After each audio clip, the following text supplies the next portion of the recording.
You gotta do the right way. Do it right. We're going live in 5, 4, 3, 2, 1. Whoa, what is going on, everyone? Tell me when we're live. I got something I gotta say. Tell me when we're live, okay? You don't say 2 or 1. Well, what is going on, everyone? Welcome back to May the Zoo Be With You. I think this might be our second live episode. We couldn't remember, honestly. I think it is. I don't remember why we did the first one, though. Yeah. Anyway, this is episode 100 of season 2. Of season 2. May the Zoo Be Which With You. Which will end season 2. Next week, we will have season 3, episode 1, and we'll see if all three of us are back on the podcast. Historically, one of us has dropped from the podcast, moving from season to season. But what is up? We've also dropped games. Wait a minute. What game are we dropping? What game are we dropping this year? Cryptic. If Cryptic is going to drop Cryptic, we're also dropping Cryptic. I have a vote. Chat, let us know when you can hear us and see us. Shout out to Teal Gaming and Scruffy Looking Gaming sitting on the beach watching you bozos. Jim Williams, Kevin Jones, Blaze Burger, Yeah 360, Yoko Be Loco, Nick. We're glad you're all here. George, let's go, baby. Did you all see the debate last night? Like they were really passionate about their golf games. They were debating. No. There was no debate about what is the most delicious, most collectible snack, because it's undebatable. We all know it's Booster Snacks, where you can get them at boostersnacksus.com with code what, Louie? The code 2024. Great job. Bundle 2024. boostersnacksus.com. Yeah. Wait, are we live? I don't even know what you said, but neither do you. Whoa. Welcome to May the Zoo Be With You, America's most live TCG podcast, where we only debate the most important topics, like Booster Snacks. I'm, of course, joined by the man who's already had his warm-up act, Josh. How's your live stream, buddy? What? How's your live stream? Dude, it was a blast. It was way too early. It started so early. This is not the right time for me to do any content. This is perfect for me. This is my great. strength. You didn't go to sleep. George texted me at 3 a.m., 5 a.m., and 7 a.m. So George has not slept all night. It's insomnia. It's terrible. And I, of course, joined by Foo Fighters' newest fan, Louie DeGeorge. Wait, did you just discover Foo Fighters this week? No. Basically. No. Oh, my goodness. No. Basically. I've been a Foo Fighters fan for a long time. You could not name a song when I asked you to name a song other than one. All right. You Googled it. You couldn't name a Foo Fighters song? That's not true. Nobody can. Nobody can name. Listen, Josh, don't Google it. Name me 3 Foo Fighters songs. It took Monkey Wrench, Everlong, Learning to Fly. Let's just go with the hits. Is Everlong one? Yes. I doubt this. Okay, everyone, we are sponsored by Booster Snacks. Go to boostersnacksus.com. I already did this. Get yourself some Booster Snacks. Already did this. I know we have to do the actual one, not your fake one. Use the code BUNDLE2024 to get yourself a poster and a encased promo.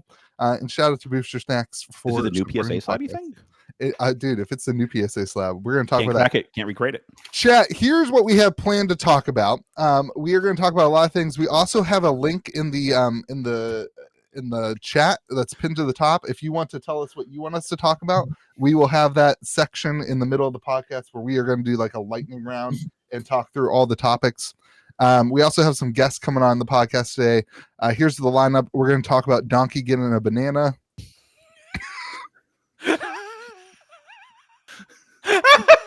The best part of it is the peek behind the curtain that the viewers get to get of us actually giggling at our own topics. This is the best part. Donkey Gets Banana is talking about the banana stand in Assassin's Creed. That is not Obviously. That is not what I thought we were talking about. We're going to speculate on a secret. We're going to speculate on a secret set. You still can't do it. We're gonna do Simon Says. I love how you don't know what a horizontal list is. Yeah, you can always Google it. That's gonna be when Simon from Sorcery comes and chats with us. I can say Simon fine. This is such a miss. We're gonna do the lightning round. We're gonna do the new PSA slabs. We're gonna talk to Chris from Cardio, and then we're gonna do George's Chica Schwass. You popped in and out of it there. You had it for a second, and then you lost. Because you tried doing it while you're laughing, man. I did last week. It was my job last week. It was your job this week. All right, let's get into it. So Assassin's Creed. So a few things. Number one. It's looking like maybe the podcast was wrong about Assassin's Creed. First time for everything. I know we've been right so correctly and historically I know we've been right. But one, I still think that this set is going to be there's a lot of cards. There's not a lot of cards, and there's you're gonna get basically every card in the set when you open a box. I love how you're like, basically, I still think the thing that we all know is a fact is still a fact. I agree with you, Louis. This is a great debate. Yeah. Two. We only give facts on this podcast. Two. The dose. Two. I can't do it. It's too stupid.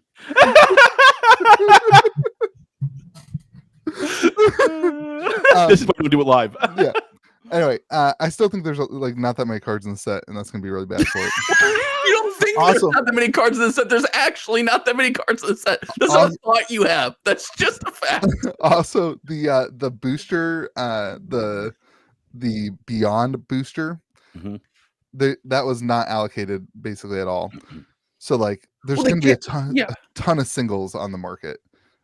I think we should speculate on the cost of the swords, Josh. I I agree have with a you. box early. Assassin's Creed, I swear. I have a box early. Watch out. Pinkertons are on their way. Wait, so we know there's a lot of cards. I think that's important. I mean, like, you know, but they didn't put a lot of collector boosters. If people want the good stuff, they're gonna have to buy some boxes. So that's the speculation. Is the stuff in the box going to be good enough for people to want? Right? So the The reprints are serialized pretty cards good. being the historical figures and the cards not making maybe as big of an impact as you thought they might. Are people actually going to want the collector booster box even though it's limited? Yeah. Maybe. I mean, like, clearly they want it. The question is, like, you know, will they care in 6 months? And the answer is probably not. Like, So- Magic sets tend to not. People only care about the new hotness. So my question, Josh, is Sword of Feast and Famine. Sure. That's a good card. That was it's in Double a- Masters. Double Masters reprint already happened. Boom! It's a $40 card in Double Masters. The list slot, it's a $37 card. Are Now you it's- really not giving me credit for that, Louis? Are you really glossing over the fact that threw I my knew when hands that up. card was reprinted? Louis, just go like this. Yay. We need a green button for I George. get it. I My answered every almost- question. We need a Almost microphone two-year-old? button. We need to turn his microphone off.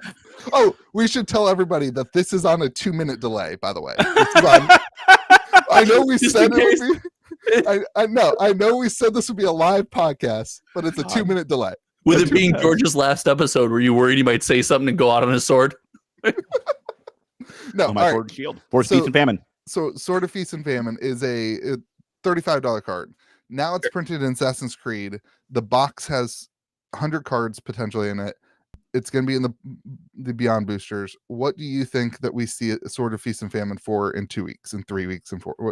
Let's go a The month. Assassin's Creed one? I mean, I think it's going to affect all of the versions. No, that we always talk about that. It hasn't historically that much. Like the fetch lands, all the new fetch lands coming out, it hasn't affected the price of the older fetch lands. Not as the much as we OG thought. ones, but it's affected the price of the reprint ones. No, but isn't the Double Masters sort of Feast and Famine? Isn't that one a bit special? Like, isn't that There's a special version and then a regular version. does the They regular nailed- version have They nailed the old Double art still? Masters. I The forget how regular- Double Masters did it. No, the regular version is just a regular Okay. artifact art. They nailed that Double Master set with that VIP pack. I think it was GOAT. Pat the Popper in with the $5. Congrats, guys. Keep up the good work. And Thanks, Louis said Pat. every donation is going to go to ALS. So thank you. You guys are Oh, donating yeah. right to ALS. Every donation will go to ALS. Let's So do thank it. you all for Cheers. donating. There you go. I was going to give it to Josh's coffee, but I guess we'll throw $5 for No, it. don't. ALS is a much better cause than my caffeine addiction. So the swords, man, they're so playable. They're just because They're great Commander cards. obviously the thing, and these And cards. modern too. You just built on live stream an entire Commander deck, and your mantra that you kept shouting into the microphone was, "I'm putting in the sword." So like, it's I don't know if it affects it that much. There's not going to be a ton of these out there. I don't think it's going to be a wildly open product. I don't know. Sure. Very little is that's my hot take. So I remember Nisa, right? Like Nisa was the big card from Aftermath, and that started out at like $45. Yeah. Is that how you say Nissa? Nisa? Yeah, It's definitely not. Maybe Josh I'm is definitely wrong. right. Maybe I'm crazy. definitely Nisa. We should have had the Magic Historian on. God, did we God. fumble this? Dude, no. No thanks. Bye, Josh. He's going to get the Oh, Magic Historian. Simon, $50. Great cause from your biggest fan. There you go, the GOAT. Josh, where'd you go? I Oh. think it's I think this is Oh my Nista. god! No, we're I not think doing this art is- show and I don't tell. think it's No, Nista. Is that an original No. art? I don't Wow. think it's Gosh, that's Nista. an I think original it's Nista. Scruffy looking gaming. I mean, he's biased because he hates me, but he says you have the right pronunciation, Josh. Okay. I love the live fact checking. We really need this. We need live fact No, checking. we don't. No, we don't. No, we do. don't. This is bad. I love it. Much like real debates, live fact checking here also bad. Live fact checking is really Also helpful. bad. We're just doing. Everyone keeps giving us money. Life Cluda $20 booster snack fund for shorts.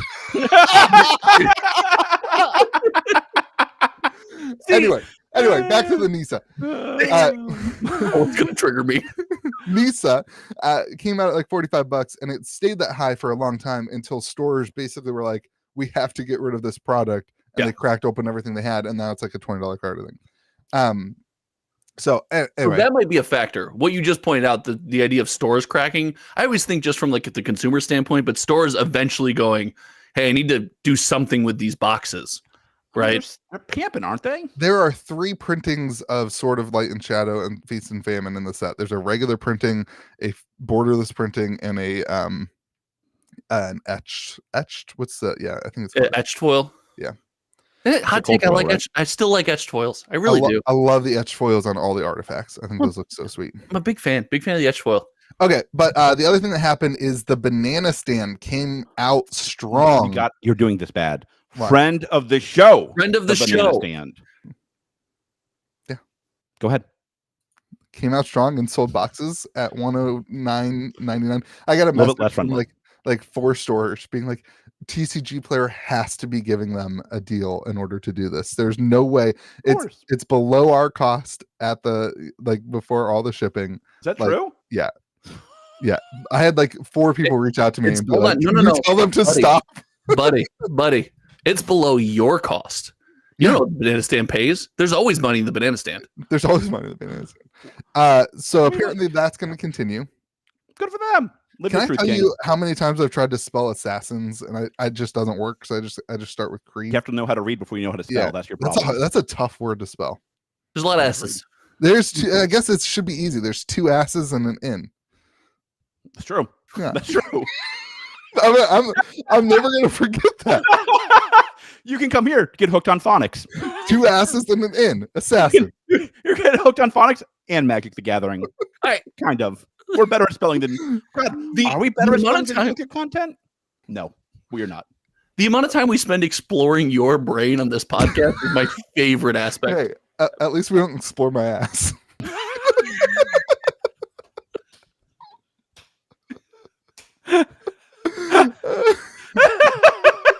Yet it's live. Season 3, like season 3, buddy. Oh my god, that's on a very different platform. So they were selling at 110, and now it's jumped back up to 125. I don't know. This is gonna be a wild set. Go ahead. You talked about that sale. Just for some perspective, daily it was selling. The highest day was 48 boxes of the Beyond Booster, and it was anywhere between 5 and 11 on average days before then. The day of the sale, 2,200 boxes roughly. Well, that makes sense. So I wonder if people aren't waiting to see what the banana stand does at this point. I don't know if they're waiting to see what the banana stand does. I think we have changed the landscape of Magic pre-orders as a whole. Yeah. Like wait, the banana stand's already done, George. Banana stand's new Amazon. No. Oh, you're saying they're waiting. Yeah. Okay. Yeah. I think we have changed. If you would pay attention, Louis, it'd be helpful. The whole landscape of pre-orders, right? Not because even let's say the banana stand doesn't run a deal. The assumption is based on the last 2 years that we're going to get a drop in the price of this product. Yeah, there's no. I mean, I don't think the boxes will be 110 in a year. Do you think there'll be less or more? Yeah, less. I think it completely depends on if they have another restock of it or if this is a Assassin's Creed small set box prices tend to go down. Yeah, I mean, March of the Machine Aftermath is sitting around $45, and I think $75 for the collector booster. Shout out to Steve L, $20. George, thanks for all you do to combat a terrible disease. Hope to see Josh and Louis at Gen Con. Thanks, Steve. Appreciate you. Thanks, Steve. So, all right. I think after a couple months, it could go. Well, we have to You shout gotta out lock things. in, buddy. You gotta We lock gotta shout in. them. All right. Well, here's my thought. You're stuttering and stammering. I need you to lock into this discussion, All right. Louis. One, Okay. Fallout has sold $1.6 billion in video game sales. Assassin's Creed. This is according to Wikipedia. Wait, so Taylor Swift has sold more stuff than Welcome to Assassin's Made This Creed? Movie with you, where Louis and George read the internet to you. like so Tay-Tay has sold more than Assassin's Creed? Assassin's Tay-Tay. Creed is 4.6 billion. Oh, then no. So Meh. somebody left us a comment in my comment section a couple of days ago to the podcast, I think. So shout out to that person who I don't remember who you were. Oh my God. But Assassin's Creed hypothetically is a bigger IP than Fallout. So, Bad take. hold Bad on. take. Hold Why on. is that a bad take? The numbers are there. It's not. Hold on. necessarily- think- You I can think disagree with it. That doesn't make it a bad take. I think it's more modern though. I think it's more recent. I think it's a hotter IP. Wait, you think Assassin's Creed is hotter than Fallout? No. Fallout's- Okay, I was about Fallout's to say, hotter. I agree. Okay, because it might be bigger, but Fallout's hotter right now. Yeah, Fallout's way hotter. That's fair. Especially with the movie. And when you get to that's a certain size of your community, what matters is relevance, right? Your recency bias. I'm glad you said TV show, Louis. I want to give an anti-shout out to everybody here. Nobody told me that How I Met Your Mother was amazing. No, stop it. Nobody told me this. We all Nobody did said that. this to me. Because this bandwagon is so far old and gone. Yeah. Like Is that- we've all was it hot? watched it, I'm thought pre- it was yeah. amazing, had our ups and downs with the series. The fact that you're 12 years late, not our problem. Wait, did it really come out 12 years ago? That I show have was no over idea. when That I was went a- to my show That was was a over. Georgism. I just took a number and threw it out there. That show was over when I went to college, which was 10 years ago. It's pretty good. Is that true? Yeah, you are. I don't know if that's true, but it's very old. That show's hilarious. I never watched it. The other thing I think Fallout has going for it is that its fan base. How I Met Your Mother would be a great Magic set. Is that its fan base? I think is way deeper. Like the I'd Fallout, buy that set. the Fallout lore and the people are way deeper into Fallout because it's an RPG, not a game that goes from point A to B. Like Assassin's Creed is a linear game, and so It's more of an action adventure game, Yeah. and Fallout's more of an RPG lore story game. right. I see what you're getting at. Listen, I'm always surprised in these communities where you find out how many super fans there are, right? Right. Fallout wasn't really on my radar before the show and the Fallout MTG thing because it's in our space. But it's clear there's just a ton of super fans. Assassin's Creed could have that going on, and we could all just be missing it. All right, let's move on. Before we do, Screenwatcher 33, congrats, guys. Would have gave more, but had to spend money on stamps. ... Louis knows. What does Louis know? Nothing. What does Louis know? Nothing. Nothing. Wow. He's Wow. a fed. He's a fed. All right, here we go. George, Don't like that. Don't like that. Don't like George, that. you want to go start our own podcast with Blackjack? Yeah. All right, secret set. This is a little bit of a wild speculation. I love this. Here. I love this one. I know who it's going to be. All right, but last year, and let me get up my. Oh, hold on, I didn't pull up my notes yet. Last year, You are Okay. not locked in. I'm so locked in. Doing this live as well. It's got me. It's different. We didn't set up. Last year we had this announcement that was all the releases, which did not have on it. Are you feeling okay? What do Like, commercial this break. last night all over again. Louis, take a second and gather yourself. Chad just gave us the best take I've ever heard. George is actually a Fed. They do not know me very well. Hold on, I should not have told you the things I've told you. George, I apologize. I lied to you. I embellished all my stories. George is not a Fed, but he's certainly been fed. Who said that? Oh, that was you. That was just me. That was a good one. That was a good one. What did I text you last night? There was another one. I texted you last night. I roasted you last night. I don't know. Oh my god. D-Bucks, the $20 donation had to donate. Only asked for a live episode for like a year. He's been in the comment section. D-Buck has been in the comment section asking for a live episode. Every 100 episodes, we can do a live episode. We do a live episode. All right. So in 300 2023, we had this announcement, and it did not include Commander Masters. Okay. And then randomly they kind of surprised us and said Commander Masters is at release. I believe don't quote me on this. Yeah. But I believe we had like a month and a half to order it at Distro. It was like a pretty quick announcement and release schedule compared to kind of the other releases. So this year we do have a huge gap in timing in the releases after Assassin's Creed Bloomburrow and before Duskmorn. And so one of the conversations I'm hearing pop up a lot is like, are they going to do another set between Bloomburrow and Duskmorn as like a surprise set? So well, they asked in the little thing, could they do a Tay set? That article I sent. They said, should they do a Tay card? Like, listen, if they want to sell some cards, that's how you do it. That's how you do it. It was Tay and what? What was the other one? I don't remember. Something nobody cared about. Tay. It was Tay and Grey's Anatomy. Dude, can you imagine if they did a Grey's Anatomy set? That will not sell as well as a Tay set. I mean, I think a Tay set would be great. It would sell. It would sell way better than any Foo Fighter set would. That's for sure. Why would they put Travis Kelce's girlfriend on a Magic card? Because people care about her, unlike the Foo Fighters. And yeah, I mean, like they could do a secret set. That'd be fun.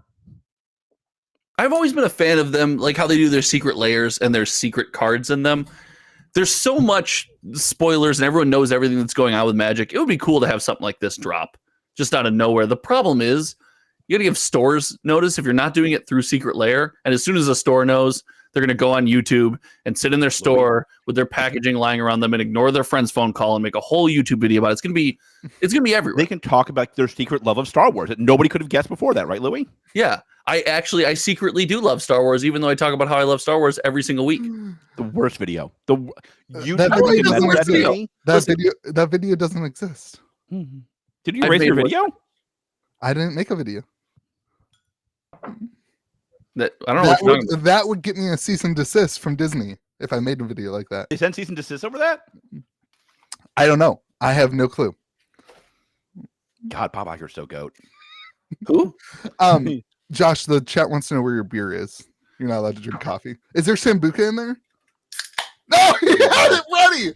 Chug it. Oh no, boo! That was barely a chug, and you got that was ugly, dude. That wasn't even a swallow. That's not going to get you the girls. I'm very married. It's the hair. The hair gets it, Louis. The hair makes up for it. Did you cut your hair? No, it's just coming in nice. You should let that thing grow all the way. I literally. Isn't it 1,000,000 degrees for that much hair? It is. It's warm. I will say that's like the good part of being bald. Just wicks. All right. So speculation is that there's going to be wait for it. I see what you're doing. Jumpstart. That is the speculation that they're going to do. Oh, that's smart. I like that. You don't like that? No, I don't think Jumpstart's been successful. I think that I would bet. I'm gonna wildly speculate here. I'm here for it. I would bet 95% of Jumpstart boxes are just cracked as regular booster boxes and not played Jumpstart with. I don't think that's true, but I don't think that matters either. Like that 5%, like that 5% really matter. Those are probably new players. That 5% is probably brand new players, and if you can find a way for 5% of your boxes to go into new players' hands, that's got to be seen as a huge win. I just don't see anybody ever playing Jumpstart, and maybe they're selling a bunch at Target, right? Like I don't know, but I mean, like when they did the one set of Jumpstart a year, I think it did fine. It's when there was like every set had a Jumpstart, and every Jumpstart pack was just absolute garbo. You hit the nail on the head. They kind of ruined Jumpstart, right? Yeah, and that might be why. If a secret Jumpstart set, a one-a-year Jumpstart set, they can call it Leap Start. They call it what? Leap Start. Like bigger jump. They should call it Jumpstart Epilogue version. Chaotic Sea Pancake says Jumpstart, but there's serialized cards sprinkled in the text. That'd be great. I mean, like, I think a Jumpstart a year makes a lot of sense. I think it's good for the brand. I think it's good for the company. Jumpstart, it seems like a necessary evil, right? Why is it evil? Why is it necessary? Because why is it evil and necessary? What's the new player intro product? Right? It's Commander decks. You got intro decks. There's an intro deck coming out with Assassin's Creed. There's an intro deck that came out with Lord of the Rings. There's an intro deck. Yes, there's a starter kit that came out with Lord of the Rings. There's a starter kit with Assassin's Creed. Historically, not great. Jumpstart better than intro decks because you can mix and match. Right? You can be like, I like dogs, I like cats, I like dragons and artifacts. You can do stuff that is way better. Is the one thing that me and Tate disagree on. She likes cats. Don't like It's a way better intro cats model. are the worst. Cats are the worst. I think Jumpstart's a cool product. I don't think that they. When they did Jumpstart with every set, I think their idea was to try to get the consumer to be more regular with Jumpstart and putting that in their regular rotation of play. I don't think that happened because those products were so terrible. Well, and so they did that to replace that stupid box they had. What was it called? The garbage box. The box that just had comments in it, whatever it was called.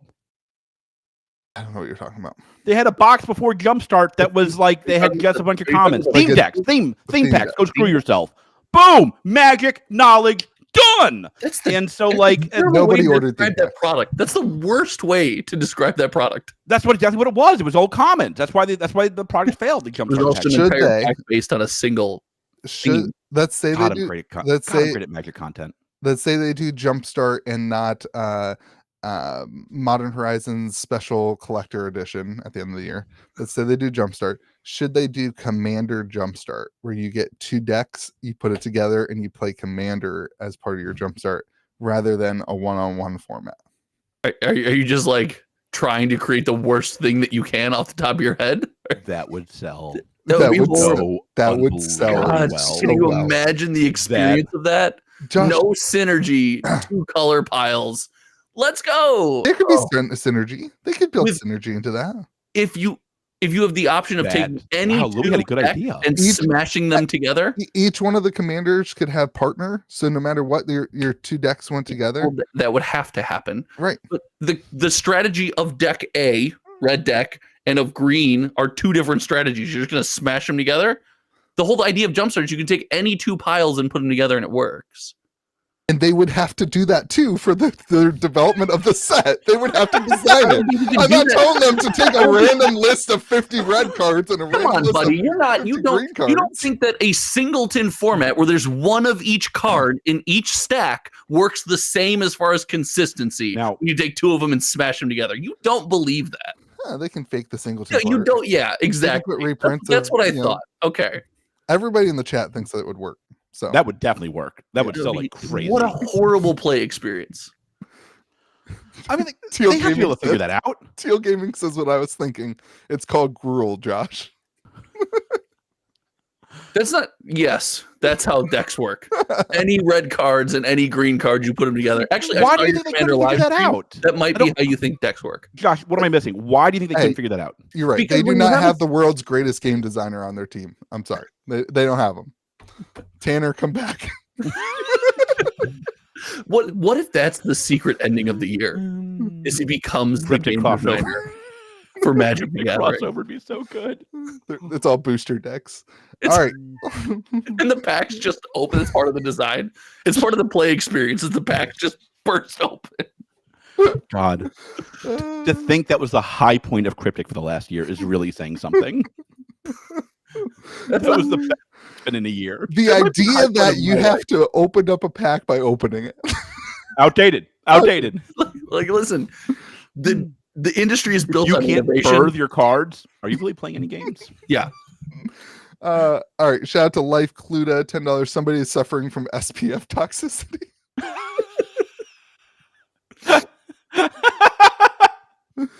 All right, we're almost at 9:30. Simon should be here soon. Simon says, "Are you here, Simon?" I don't have anybody in front of me. Simon's not here. He's coming. Oh, this is we don't have a. Oh, that's all of us. Look, we're all there. I hit the wrong button, and we're all there multiple times. We don't have a what's it called? A producer here on the show, so we are self-produced. You did not need to tell them that. They have known for 2 seasons. I know this comes as a surprise to everybody. Now is a wonderful time while we wait for Simon. If you haven't hit the like button, while we wait for Simon, let's go to a generated from the comment section thing.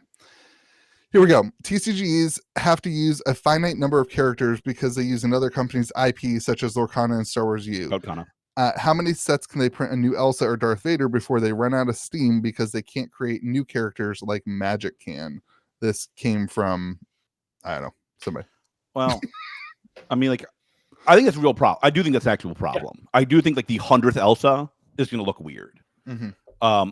The good part for like Goat Kana is that Disney keeps building new characters, and they're characters that people care about. Like Inside Out, number one movie across the world again. But hold on, it's super good. Bob Iger gets it. Yeah, but it was. Hold on, they can't see you, Simon. Hold on, Simon, do it again. They can't see you. Hold on, no, they still can't see you. I'll tell you when they can see you, Simon. Look at this. The sexiest man in the podcast. Biggest fan. Simon's ready to roll. I like this. There's Simon. That's amazing. What is up, Simon? Can I do my intro? Yes. Yes. Welcome to May the Zoo be with you, where we discuss dead TCGs, free tendies, Buckies, and NFTs. And you got it. Which bags are you guys pumping this week? There we go. That's actually everything we talk about. Simon nailed it. Did you take a picture of George's background? Yeah. He's got a virtual background. That is George's background. I'm the biggest fan, guys. What can I say? It's 100th show, and to bring together all three of you into me. So I love it. That is. And how are you doing? Very well, thank you. Good. You're recovering from all the traveling? Yes, nothing. It's fun when you get to meet so many people. Yeah, it's all great. Were you a blood or crip? Stop! Don't answer that question. Well, I guess asking for a friend. You gotta know what side you're on. Have we ever had a live replacement on the podcast? Because George, you're on the outs. This is getting ready for season 3. It'll be Josh and Simon and me. I heard you guys are interviewing, so I figured I'd just put all three together and see how it goes. No, your game's still alive. We gotta wait for it to die. Then you're back on. Yeah, you guys are doing such a good job. This is maybe season 3. You guys could work on it a bit. I don't know. That's right. Well, you have Louis' Touch of Death going in your favor if it helps any. Okay, that's very good. Yeah. So, before we get into it, legitimately hurt by that comment. I just want to say to you guys, thank you so much for all the entertainment that you give people. I know that, like, I watched your show from the start, and I think that says a lot about me. But so many people get so much enjoyment from your show, and it's great on Fridays. You know, just before you start work, you can turn it on, and you get 3 people talking about TCGs, our favorite hobby. So thank you so much for your commitment to this. I really hope it lasts. I really hope all 3 of you back next season. Please be back. Yeah, it's just a wonderful show, and many people enjoy it. Oh, we appreciate that. Thank you. It says a lot about the other people. Was that right, Louis? Is that what you told me to say? That says a lot more about the people watching than it does about us. Yeah, exactly. Yeah, we don't do great with compliments. Louis, we appreciate it. That was nice. Oh, sorry. The correct response is, yeah, thanks, man. We love it. We love doing it. Well, and George will definitely be here next season. Sorry. Well, I hope so. Sorry. George is just talking about TCGs. That's George. Boring. George will not be here. George will, though. George. All right. So, Simon, I have a couple questions for you. Got some fastballs for you. Go. So you are doing the competition in Vegas. Can you tell us about the Vegas tournament thing? Yes, you're not actually, let's talk a little bit about what's coming up and ahead of Vegas. So, first of all, Gen Con. Gen Con is going to be quite a lot larger for us than we anticipated. George, are you going? Yeah, I'll be there. Because they actually gave us a booth on Thursday night. Heck yeah! Yeah, we weren't expecting it, and we were like trying really, really hard. And I don't know whether it's one of our partners or one of our fans who potentially petitioned them, because we had heard they had been emailing in, but they elected to give us quite a small booth. So we're trying to figure out how we can have a presence there at a small scale. Maybe you took over Cryptic's booth. Is that the thing? Like the Cryptic was like, we're done. They're like, all right, Sorcery, you're in. I have no idea, John. Simon, I really Simon couldn't comment on that from a professional perspective. That's for sure. We're grateful to have our booth anyway. So we're working on that right now. We've got 3 at-scale tournaments, 64 people tournaments. I think it's 2 draft and a constructed. And I'm going to show you guys the prize that we have, or one of the prizes that we have for the tournament, which is this. Oh, baby. Wow. Death Dealer playmat. We worked It's your exclusively with the Frazetta estate, the Frazetta girls, to allow us to do that, and they're very, very limited. But that's going to be our 2024 prize support for basically all of the tournaments that we attend. We can offer support as well, but they are extremely limited, and the people at Gen Con will be the first people to see these. In addition to something else we're going to be introducing, just a small thing that people at Gen Con will get to experience, but it's certainly a cool evolution for Sorcery. So that's what's happening at Gen Con. Is that Jumpstart but Sorcery? So that would actually do well, I bet. That'd be fun. Wait, hold on, Tom. Before George, I have some follow-up questions. Yes. So you guys have a booth at Gen Con, and I'm going to ask you a question live on the podcast, and you can just not answer if you don't want to. Can Josh and I and Donald, as a replacement for George, potentially do a live episode or just record an episode of May the Zoo Be With You from the Sorcery booth at Gen Con? So we say no. So it's hard to say no, but you have to understand we're developing a brand. We're professionals. No, hold on. I'm stopping.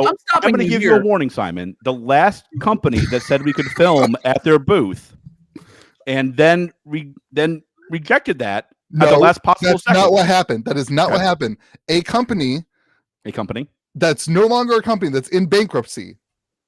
They're not. That was the punchline. You missed me. I'm glad you said the punchline first. I appreciate that. They're not pretending to still be alive like some other companies. They told us we could do it in their booth, and then at 7 a.m. when we were there, pulled it. After getting up at 6:30 in the morning for a meeting. They acted like they were confused as to why we're there. Like, why are you here? Like, you told us we could be. So, Simon, I'm going to warn you now. If you tell us if they tell you they can film there, I'd follow through. I think the bigger issue is the 7 in the morning. I'm not going to lie to you. Louis does not do mornings. No, Louis in mornings is not a morning. No bueno. I think that sounds kind of fun. We'll talk about it for sure. Okay. The only thing is infrastructure. Like the internet there is not always great, so I don't think it's going to diminish. Neither is the podcast. It's fine. But all right, George, go on with your question. So, hold on. So I want to stop first. You have a tournament there at Gen Con. Mm-hmm. Who's sponsoring your tournament? So we tend not to have sponsors. So can I give you an idea, Simon? Maybe you could sponsor your own tournament. It could be Sorcery's tournament sponsored by Sorcery. I think that we offer the prize support in addition to all of the product used for that. So what happens is we work with external people. We have Ira, who is on our team, who's basically run the Sorcery League, does all the Gen Con events as well. He's absolutely fantastic. So we fully support him with this. And we're there to have a presence to meet and greet people. We've got basically like a booth there now. And also we've got a little meet and greet session for all of our judges and like content creators and all our partners as well. We all get together the night before Gen Con. So would you say people that sponsor their own tournaments are lunatics? I'm going to take George's lead here and talk about my tournament, which is on August 24th at noon. It's a $1,000 cash tournament sponsored by KitchenTableTCG. No, it's not also sponsored by me. And you're sponsoring your own tournament. That is lunacy. That is psychopath behavior, sponsoring your own tournament. That is some serial killer nonsense. That's fair. That's fair. I have no argument to it. It's fair. Who would sponsor their own tournament? You know, at least I'm running a tournament, George. You should do a tournament. You should run one. We are Gen Con. Very grateful for your continued support, Louis. I will say that, and we'll help you out a little bit as well. I know you're kind of delving deep into your funds, but we like. Well, stop pushing me, Simon. Stop jumping me on the sponsor list. I'm sponsor number 2. You're not. Stop pushing me down. You're not a sponsor at all. I am. I'm absolutely sponsoring this tournament. Okay. Chat knows. Very kind of you. We can be co-sponsors, Josh. There you go. This is a deal I can get behind. Simon, how are you guys feeling about Arthurian Legends, and what are you Arthurian Legends, and what are you most excited for with set 2 for you guys? I'm just excited for what people see next from Sorcery overall. Arthurian Legends is the first step that we have to basically expanding the card pool, but we're working way beyond that. As a business, we've managed to scale up with some new employees, and we're feeling really good about where we are from a design perspective as well. In terms of card production, we're doing really well. We're ahead of schedule, which is great. I know that some people on this podcast have been slightly critical of a few sort of delays that we've had, but we basically take that feedback in the good graces it was offered and made sure that we actually do better. So we're feeling really good about that. I think that it's just the element of discovery and enjoyment with the product itself, and really the friendships and the experiences people have around joining together to play Sorcery. That's really what it's all about for us. If we can give that kind of experience where people are excited about what we do, and it basically people form friendships and social interactions around it, that's a key for any game, and we fully support that. So that's what I'm really looking forward to. In addition to that, we have quite a robust presence at Spiel Essen, and we're going to be doing a lot there as well. Louis will be there. Wonderful. Well, I'm looking forward to that. And Spiel Essen will be your first chance to get hold of Arthurian Legends.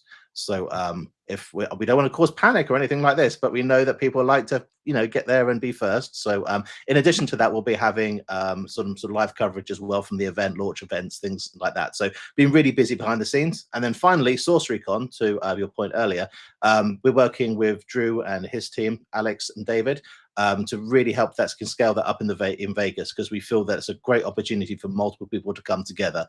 Tickets are selling fast, so we know that it's going to be a big event. We're very, very excited. So Arthurian Legends will be at that event as well, and we just can't wait to see all of our fans get together. We should get the sphere. We should get all the sorcery art going on the big sphere in Vegas. There you go. That's a Hey, how much that cost per minute? I Googled this. The budget's fairly high for that, so It's hundreds of thousands of dollars for a 30-second blip. But George, you'll sponsor it. Yeah. You'll sponsor that. Sorcery could sponsor Sorcery doing the Sorcery Sphere. You guys love S's. You guys love S's, right? I've heard last time. Simon, we love Schwesses. That's right. So can you tell us, why are you doing this at Essen? That is not a traditional place for a TCG to launch. It's usually a board game festival. In fact, as two people learned on this podcast, Simon, it's the largest. Yeah. It's the biggest one. Yeah. One of us already knew that. 4 times the size of Gen Con. Yeah. So if you can do something, do it big.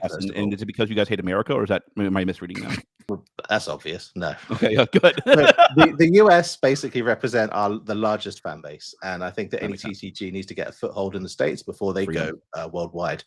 Really, it drives a lot of the behavior, the adoption, and also the creation side as well. So that support. Now, in Europe, it's been kind of challenging for us to get product there, because we have to have people adopt it. And what we see in Europe is that those markets are slightly behind in terms of adopting certainly new brands as well. You have to understand that we're up against Disney, Star Wars, Magic the Gathering. These are huge, huge brands.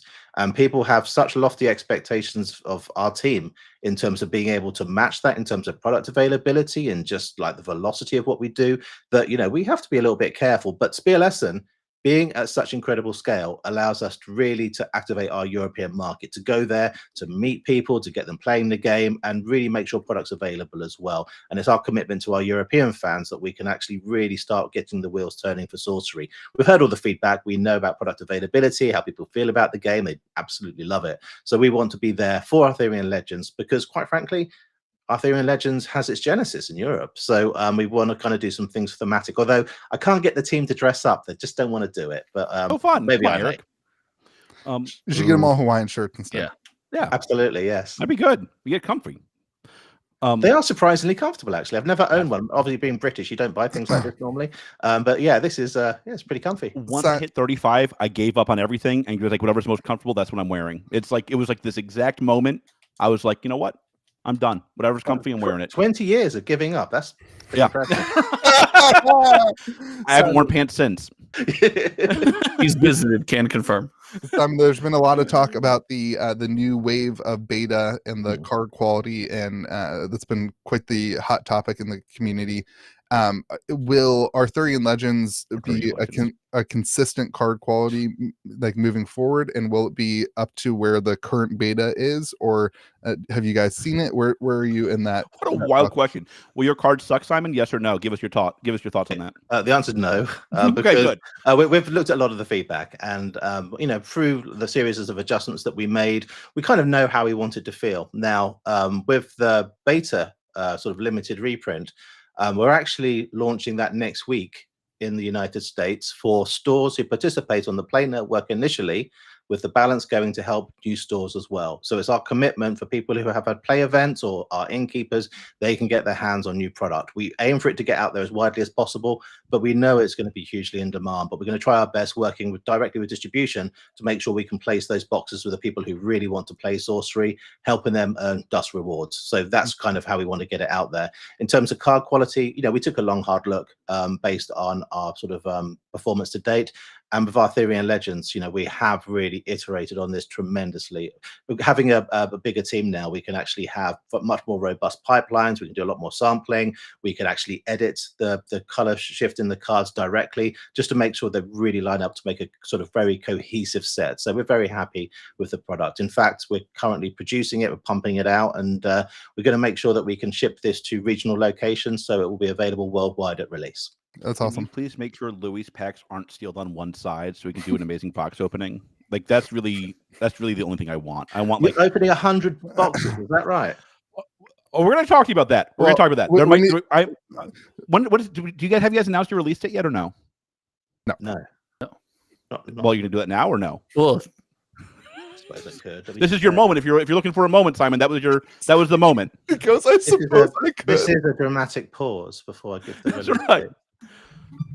If I can make it, I might go up to West Virginia. Maybe we'll do a box opening for charity. And we'll do some box openings for charity. Very nice. So the release date for Arthurian Legends will be on the 4th of October. Whoa! what? Look at the Scoopy! Whoa! Look at Scoopy the alert! new You told me you wanted Scoopy something, alert! so I thought I'd give you the release date. So the 4th of October. Now, Is this our first accurate Scoopy? I was about to say, is this the first piece of accurate information that's come out in accuracy is season a 2? completely different thing. So let's get that straight first of all. The way we see it right now, if everything lines up, that's really what we want to do. Now, inevitably, there could be delays. We're a small company. We'll own that as well. But 4th of October is what it is. So 3rd of October will be the first opportunity to look at Spiel Essen. The 4th of October will be worldwide availability. Oh, I actually like that. That's smart. We don't do pre-releases. So we will have a release event on that Friday, everybody. Well, who's going to sponsor it? Sponsored by George. And Kitchen Table, Sponsored by George. Kitchen Table TCG. Wait, can And it be Game sponsored by Grove. Table TCG and May the Zoo be with you? Somehow does that work? GamerGrove.tg. That's awesome. That's a great release day. Good job. So, can you tell us about that? Like you're having boxes at Essen on the 3rd and worldwide release on the 4th. That seems like a pretty big logistical challenge. Is that a fair assessment? Yeah, it's a logistical nightmare, but we've got to get it I done. was trying to be nice. It's like, if we're going to be serious about this, we've got to own this and do the best we can. So, a lot of the heavy lifting, we rely on a lot of partners to help get product out there. We can pre-run this with things like content and all the other things that help support it as well. We're going to have a reveal season coming up, I think after Gen Con, and in the weeks up to Gen Con, we're going to start sharing more information with our distributors so then they can get pre-orders live just around about Gen Con. So stores can start pre-ordering the product around then. Okay. Cool.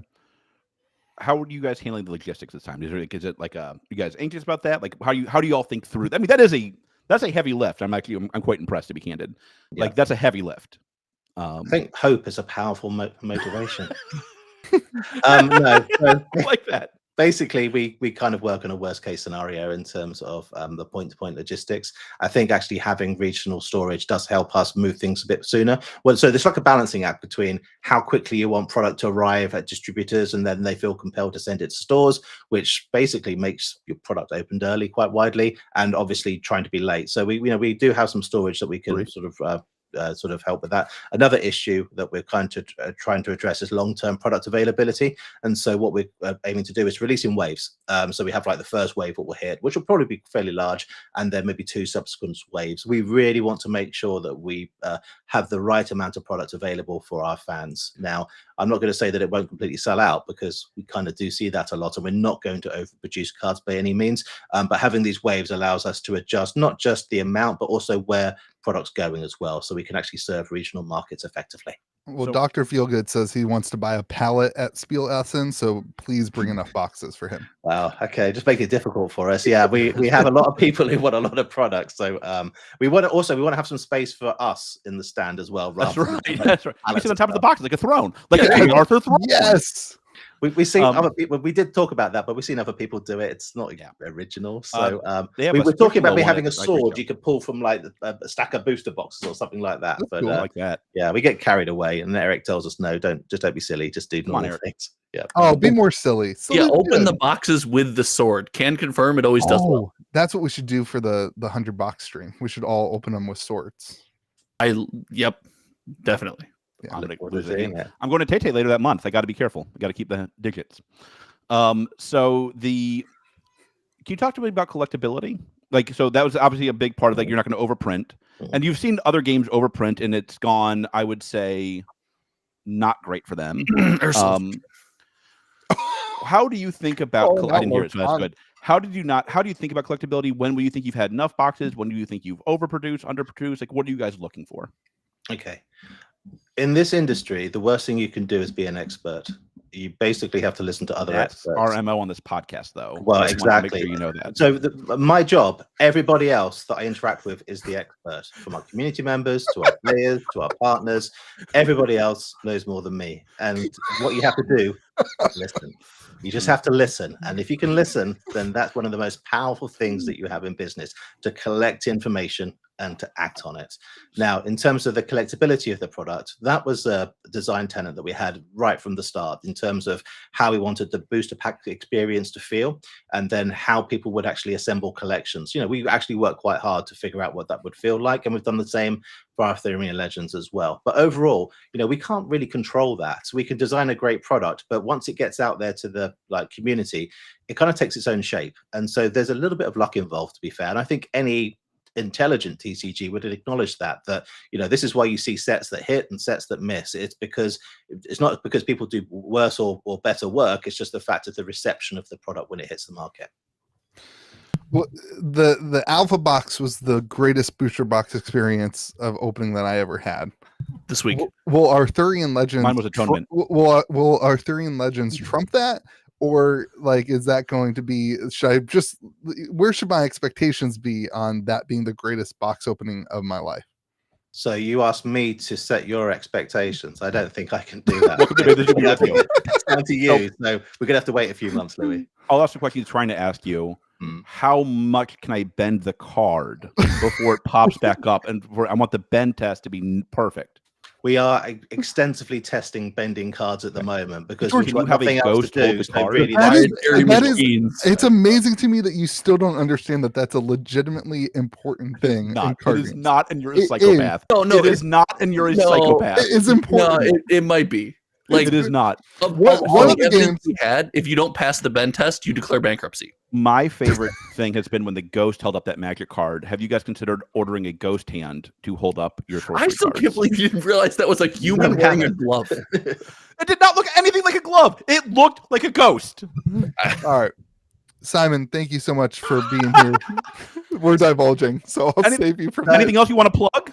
You can go ahead. I'm not here to plug anything. If people, I know that. That's why we love you. That's why they call you.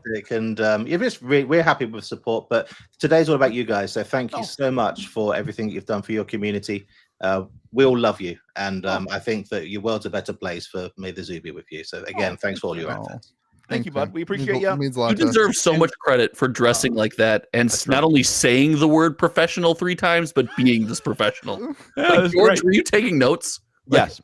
And I think we'll probably reach out to you about doing an ALS thing for the release week, maybe box opening. We'll reach out. Very cool. All right, then, guys. Good luck with the rest of the show. Right. Follow that. Thanks, Simon. All right, see you then. Bye. Thanks, man. Bye. That was awesome. That was a background. I will say this, dude. He's the goat. He's the goat. He's the goat. And we used to say people were the goats, and we didn't know them, and that worked out poorly. We know Simon. I'm glad we waited till we knew Simon to call him the goat. That's a big. It's a big scoop. That's a huge scoopy. October 3rd. So we're gonna do a release on. October 4th. We're gonna do a release party on. Can you wait until you get the details before you plan? Before you your own party? Do you know how long I've been waiting to be able to announce? A year. You're waiting for the next announcement? A year. Yeah. Whole idea. That's it. I am very excited. I'm going to cancel all my plans on October. You had none. You didn't. They're all canceled. All my plans. Good. You did it. Out there. So here's my takeaway from that interview. They have real confidence in their team. That is a complicated release schedule. Somebody has they- been saying this the whole year. Well, they have to pull it off, right? So what I said after my meeting with Simon last time was basically like they feel confident in their product, which is why they act the way they act. And this is yet another example of that. And that's what you need. I do think like I don't think they're arrogant. I think they're confident. Yeah. Like he didn't say like, oh, this will be easy. You know, the ones that the games that tend to die or let's say not grow for 3.5 years, they they say everything's easy. It's gonna be simple. Put in this kind of foil and we're ready to roll. Yeah. That's not what Simon said. He's like, listen, this is hard. I'm relying on my partners. We got to take this seriously. It's going to be a challenge. I mean, to me, that's confidence boosting. That is confidence boosting. That's the correct way to approach this situation. October 4th is earlier than I would have anticipated. Me too. Well, we were all going guessing early November, I think. The last week of October. He knew he had to avoid that weekend. Yeah. All right. That's pretty awesome. Cool. Thank you, Simon, for being here. So here's going to be what we also pledge everybody. We know you got some questions in, and we're going to be running out of time. So we will do your questions next week as well. No, we got time. What do you mean we got You're time? coming on in 5 minutes. So what? He can join us for lightning round. We can also do it after he leaves. I took the whole morning off for this, you both. I did not. I have to go to a retirement party. You said you had to go at 11. You have to go to a retirement party. And while I know breakfast for those people starts at 4:30, the party can wait. It's not our fault you didn't sleep last night. Don't punish the fans. I don't know. That's way more for me than I wanted it. I like. Are we punishing the fans anyway by doing this podcast? All right, here we go. So let's get back to Elsa versus Vader. Will they run out of steam because they can't create new characters? This is the DBZ TCG problem, right? You unlock the same reason why this TCG came out so hot, and we've seen it before and died so fast. Because as much as you love the characters, you either run out of characters or you run out of story. And this is a common problem. This is the reason why TCGs tied to IPs have a shelf life. Even if the shelf life is 20 years, One Piece, right? The show could go on for 35 years. Eventually that show's going to end. If your TCG is tied to that IP, it has a shelf life. Yeah. No. How does it? Okay, so riddle me this. How does it not have a shelf life? The DBZ TCG, which was massive and fantastic, has died because the show is done. How long has Yu-Gi-Oh been in print? Since 1996. It's been a while. Been a bit. Right. Like, what about 30? It's been almost 30 years. Opposite though. That is the opposite though. Like they can create new characters. They're Magic, right? They can create new characters for Yu-Gi-Oh because they own Yu-Gi-Oh. And you've also named the exception rather than the rule. Well, most of them have died. Like that's like Yep. Most of every other TCG has died. I mean, Cryptic can make any character they want. They made ones. Nobody bought it. The game died. It's not because he made new characters. It's just another hurdle, and it's another reason that you can run out of runway in an already difficult market. All right. So that was Josh's take. We heard George's take. Wildly disingenuous. That's just not true. Disney can bring 10,000 new characters. Boys, this is lightning round. Hold on. George wants us to go faster. Those were your two takes. Do you have any Tay facts you want to drop on us while he's giving us my take? He sold out Wembley when Foo Fighters sold out the stadium across the street at prices a quarter of the ticket prices and barely sold it out. Go ahead, Louis. London Stadium, Stadium, which I did not know existed because it's not Wembley. All right, it's like the kiddie table of concerts. It's great. My take on the Vader Elsa reprint IP thing is I agree that games that are licensed have a shelf, like they have a life that dies. Like that's a different discussion. They have a. I am answering the question the way I want to because you didn't come up with the idea. I answered the shelf life because they're licensed, not because of creation of characters. I think that's fair. Well, I think those games go into that understanding that. Louis, this is lightning round. What's the next question? All right, whatever. All right, what's your favorite dead TCG? George, wait, go. Louis, what's your Foo Fighter fact? I gave a Tay fact. What's your Foo Fighter fact? I don't have any Foo Fighter. I'm not like nobody does. Continue, Louis. I'm not like unlike you. I'm not like infatuated with an artist that exists in. He broke his leg and finished the entire concert. I'm pretty sure that's Dave Grohl. That was awesome. Yeah, that's pretty cool.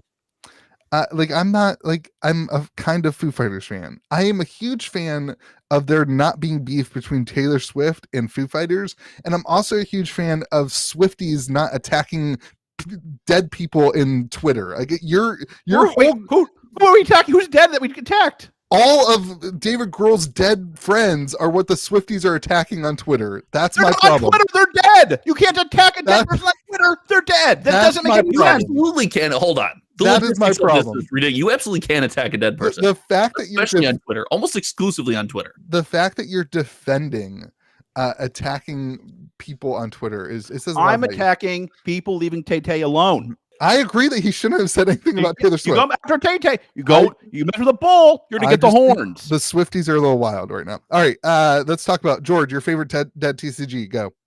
Oh, Metazoo. Josh, go. The Dragon Ball Z TCG. Is it dead again? It's been dead for like a decade. Not the new one, the old one. God, the Scorzy.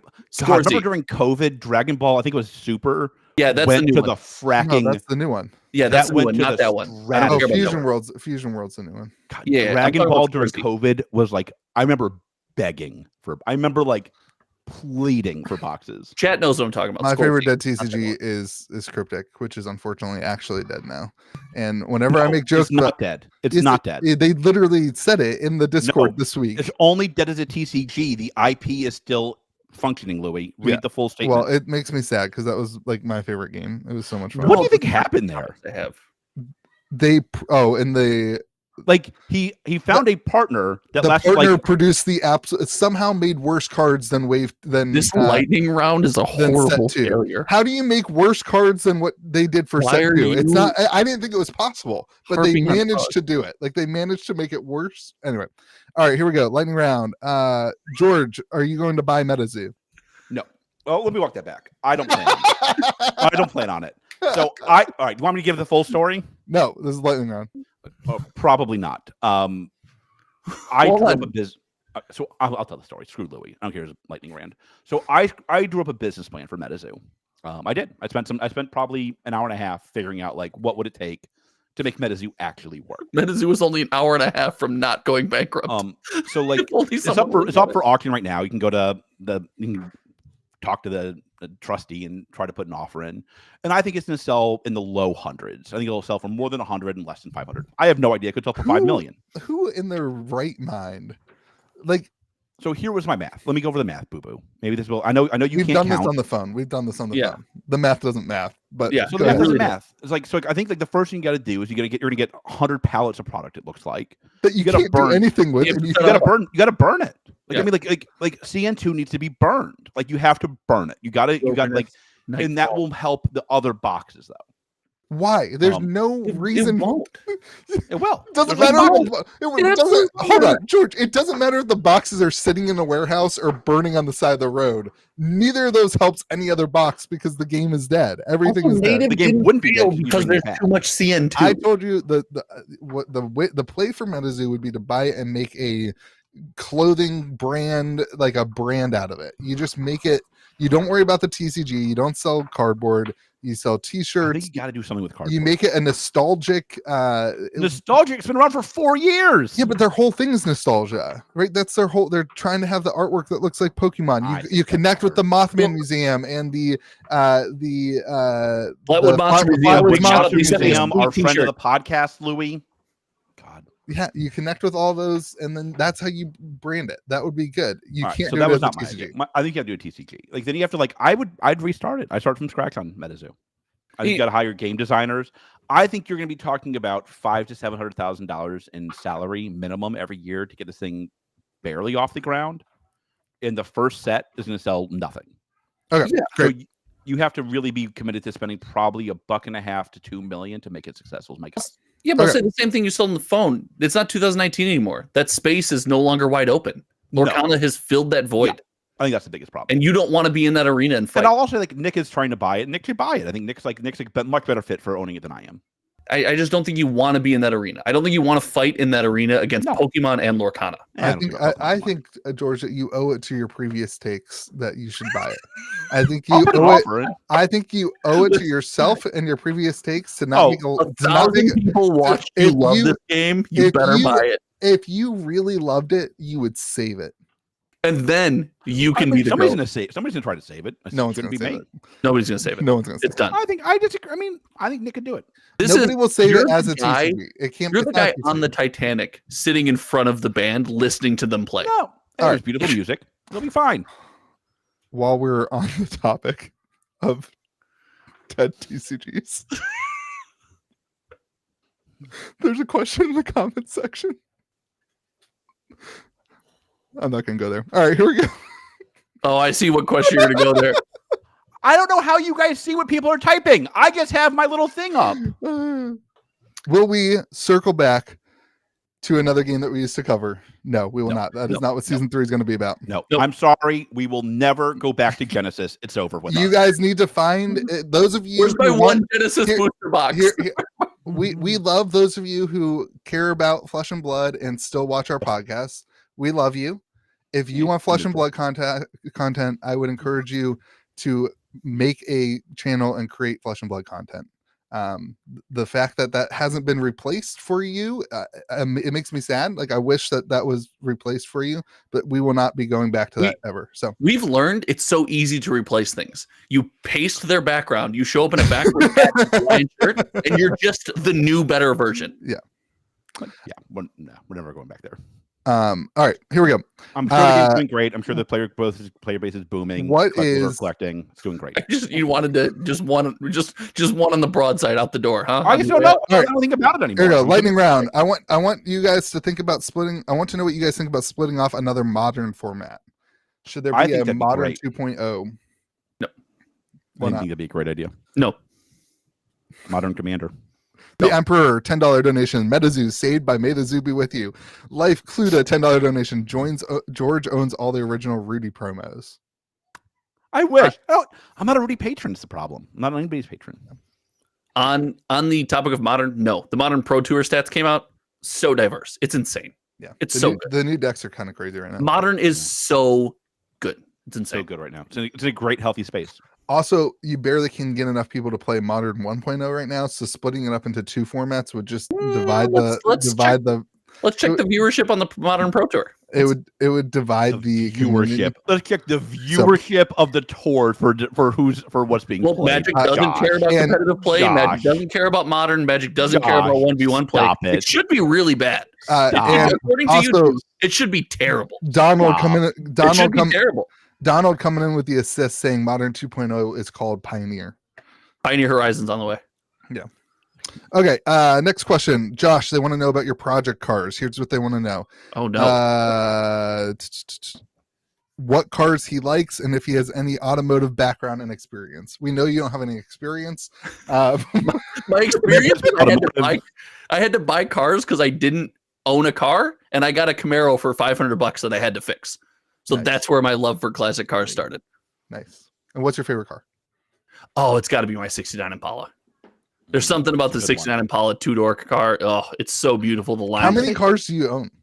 I own 3 right now, but that's soon to be 2. I think 1 sold last week. So like I have does my that daily include- driver and 2 project cars. And then like did your wife have a car? Yeah. So you have 4 cars. Yes. How big is your garage? It's a 2-car garage. So 2 of the cars are outside or in the okay. Yes, that's how that the math on that one maths. Jim Williams, $10. I'm glad George is here to carry this podcast. He gets it. Hey, he's in my group chat. That guy's mean. He gets it. That's a personal friend just Yes, being sir. mean. I can't All say I'm not like I don't like I'm not a car guy. I don't think about cars. Pokemon Championship Series changes. Wait, is this a viewer? This, Pokemon switching from CP to top X on leaderboards invited to Worlds. This is a brutal change and reduces the impact of. Oh, this is actually somebody I talked to somebody about this day. Is this a Pokemon? Hold on. Is this a Pokemon gameplay topic on May the Zuby with you? I think it's 250 people worldwide make it in instead of like anybody who has a percentage. What do you guys think about that? Big change. I think it's great for the format. I think they're really making big moves. The in fact that they're Pokemon going to play. get 250 people to play Pokemon is pretty impressive. So I will Okay, so both of you are wrong. Let me give you an actual take and then we can move on from this because we don't actually want to talk about it. But this is going to be really bad for the competitive Pokemon. I did not say it'd be good or bad. I said it was a big change. I wanted the record to reflect that. You literally said big change. I think it's really good. That was the For the sentence. game. For the game, not for the players. Okay. That was your sentence. But I That's think fair. I guess not. the people who I've talked to about this, they've said that it's making them want to go play Lorcana. That's literally the two conversations Which I've is had. great Both because people- Merciless Return is so affordable right now. Yeah, both people were like, I think I'm gonna start playing Lorcana too because there's no way I can make it to Worlds now, and so there's no reason to try. World is in And- Hawaii, right? This year it is, yeah. We should actually go. We could actually do that.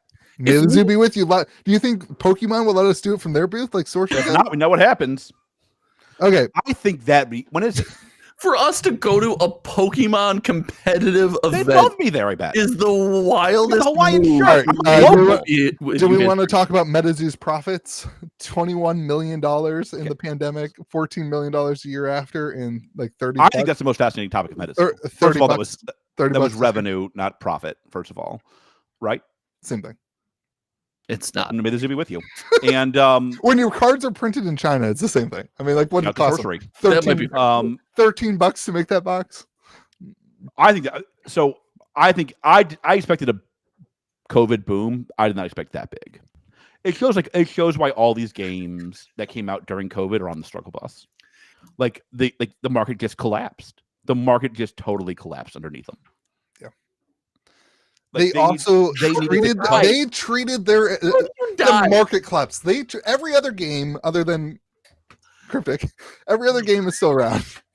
How The do you- market. How do you die after Genesis a year? died Your first during year, it. You make 20 or $21 You million. said Genesis can't be dead. You said it would be here forever. And it's back.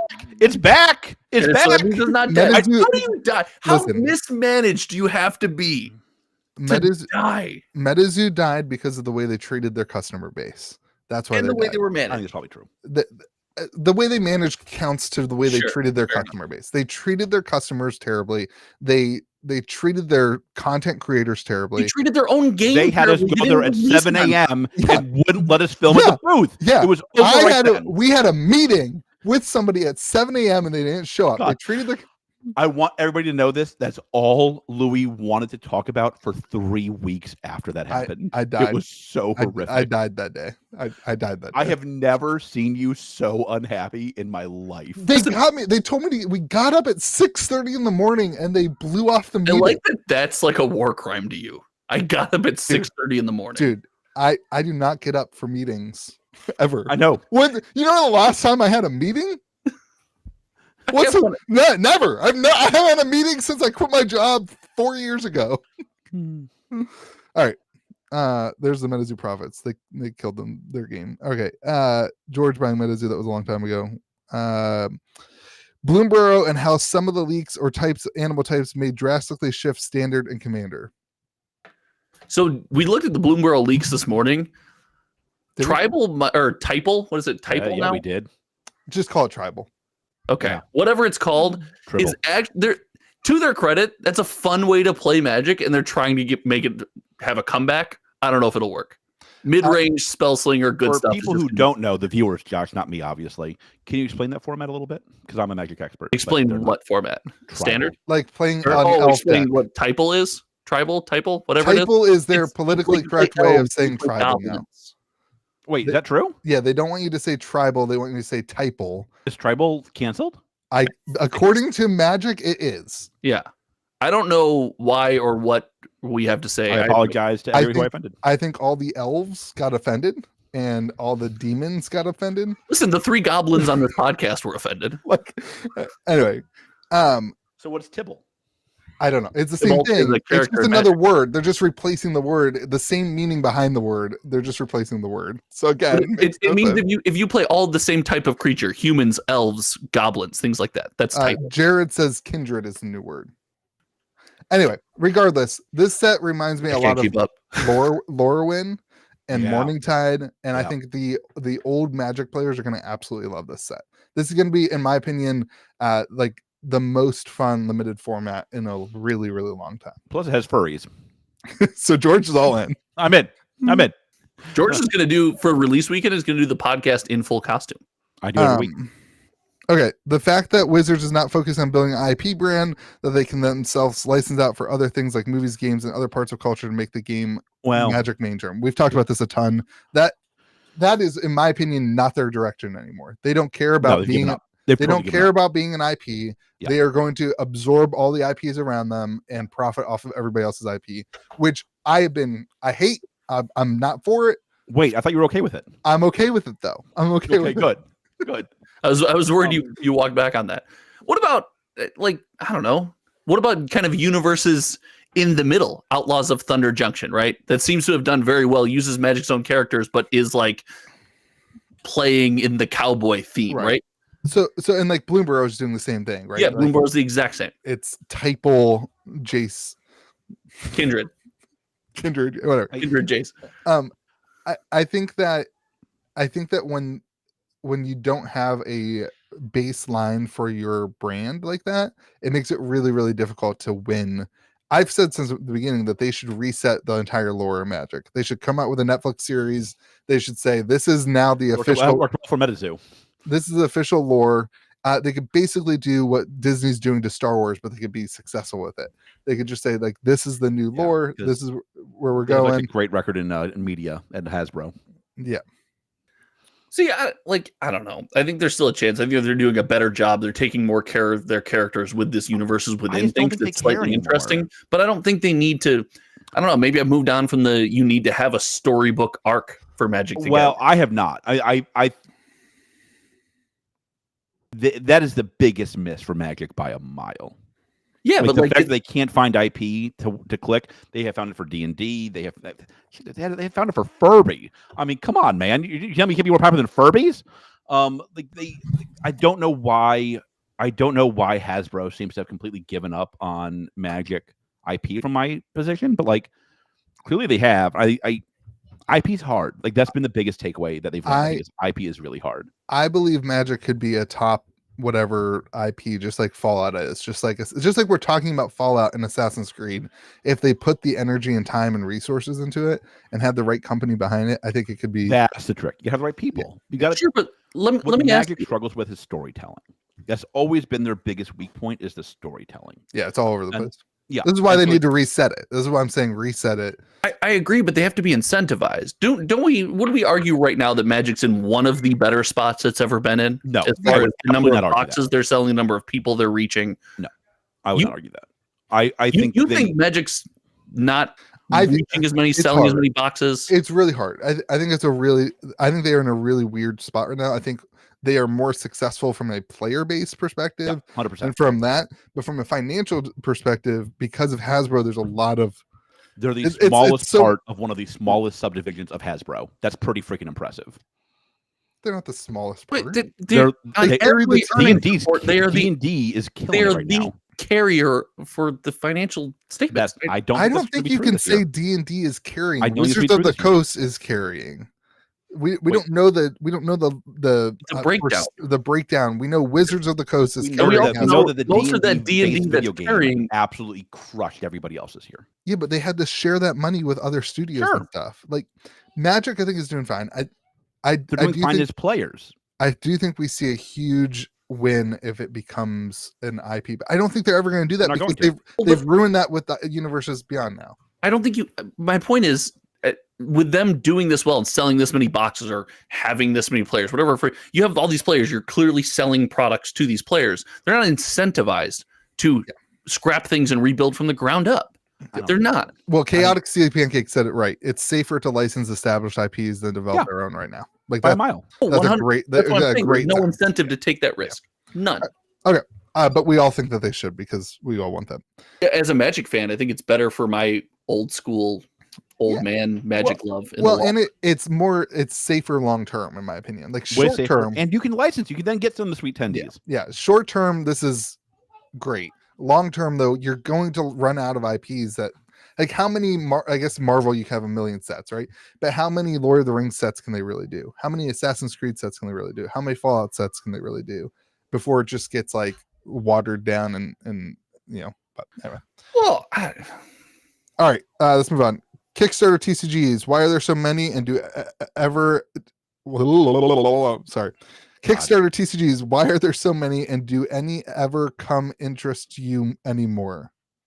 I think they're asking if we're interested in any Kickstarter TCGs. Louis, this question's for you, buddy. Hit it. Listen, stop it. I have not talked about a indie TCG other than the video I deleted yesterday.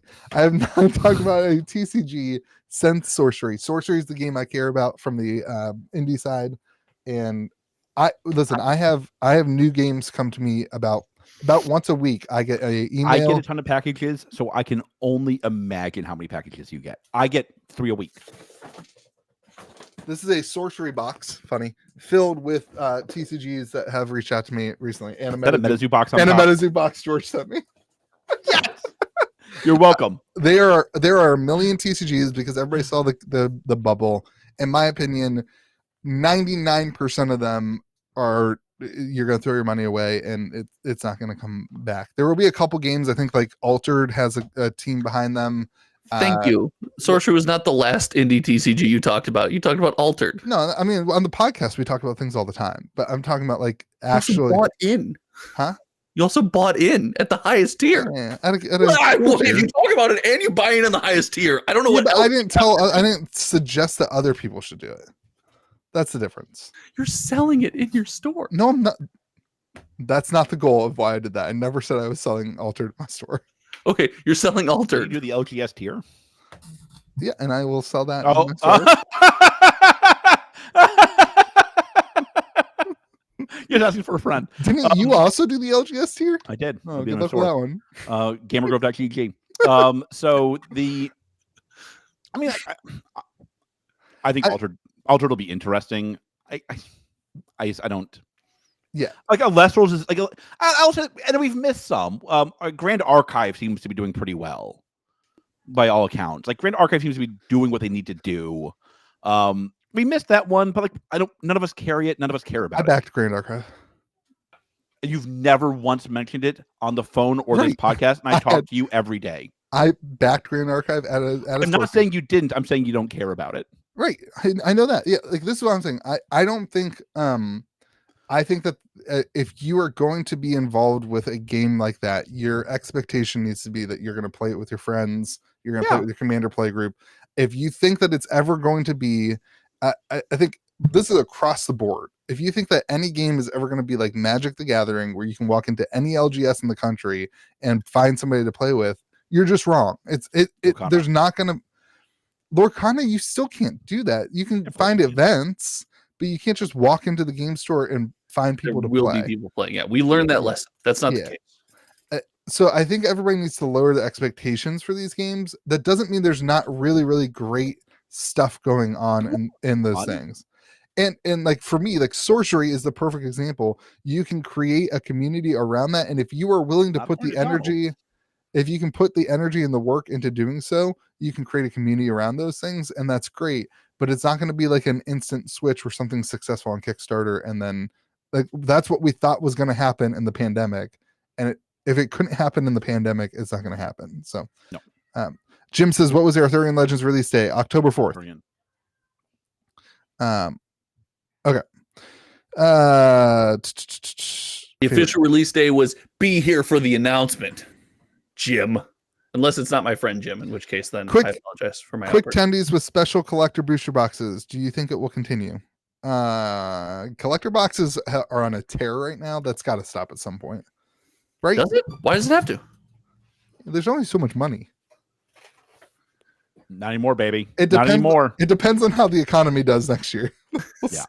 That's it. I mean, what we have not seen since we started this podcast is a real recession. And that will be interesting if that happens. Like when money dries up and people lose jobs, usually dead cardboard's one of the first things to go. Josh will probably be looking for a job rather than being on this podcast. That's why I got Simon. I just step in.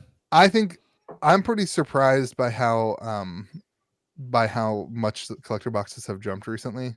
I think we all underestimated how much they cut back on supply for things like Wilds of Eldraine, Exelon, that kind of stuff, and that's going to have a huge impact. And I think Wizards is starting to understand they need $400 to $500 collector boxes. They have shown willingness to control their print runs for collector product recently. Yeah. My question would be, will you see the older products line up with the newer ones? So like if you look at Throne of Eldraine collector boxes, they're like $225. We're seeing this across the board though, right? I mean, we talked about Pokemon. modern Pokemon's on a tear. Vintage Pokemon is as dead as it can possibly be. Yeah, it's And, like, super. Yeah, People just like want modern stuff right now. They want recent stuff right now, and I find that Yeah. really, really, really strange. I Is will. that a hole? Is that a gap?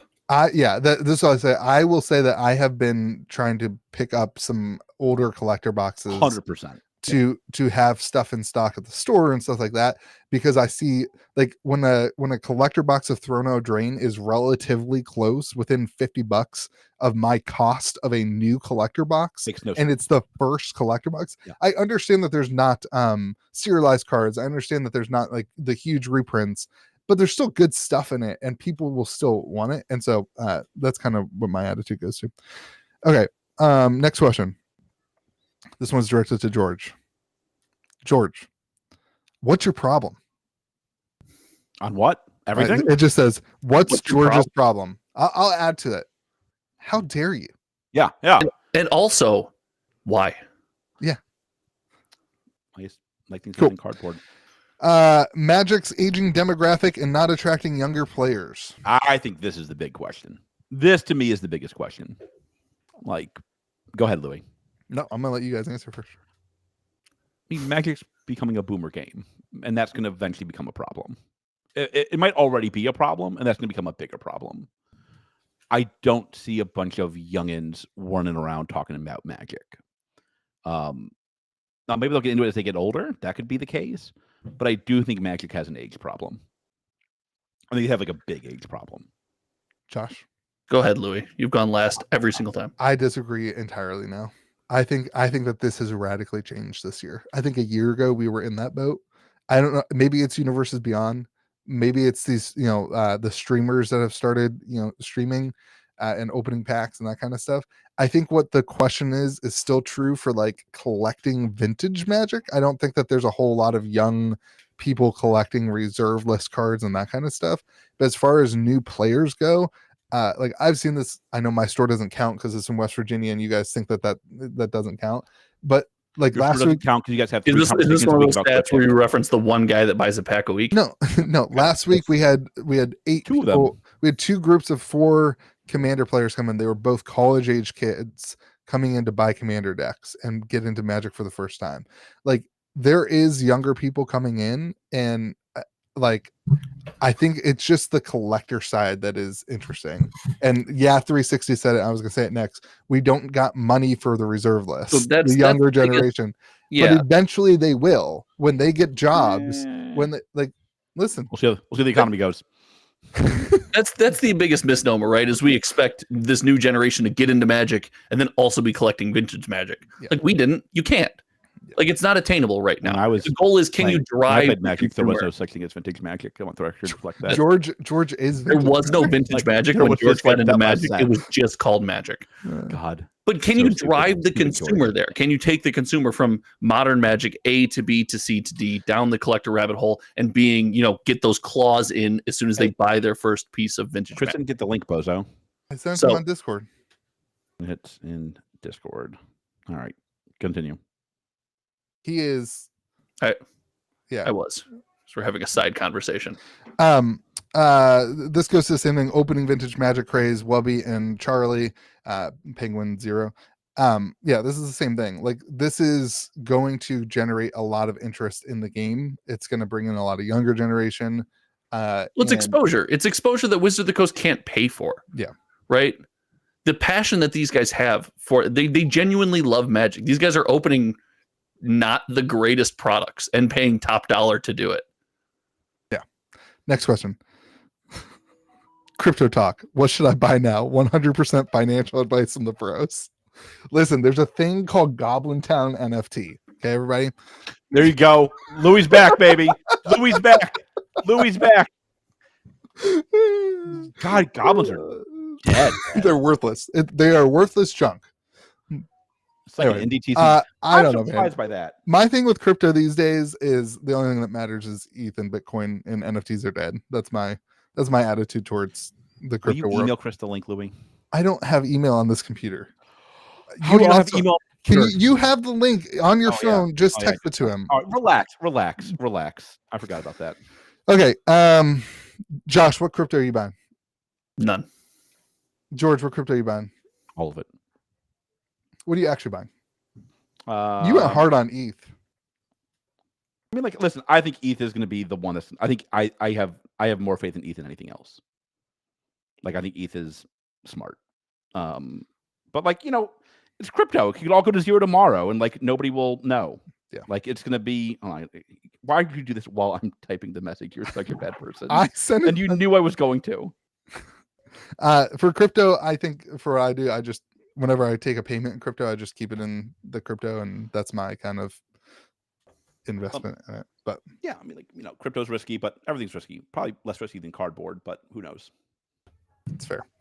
All right, Crypto Talk podcast will start with season 3. Everybody, I'm in. No, we're not done. George really wants to do a crypto podcast. There's so much better stuff to talk about in the crypto podcast. We should do we should do a Meta Zuby with you live where we just talk about crypto.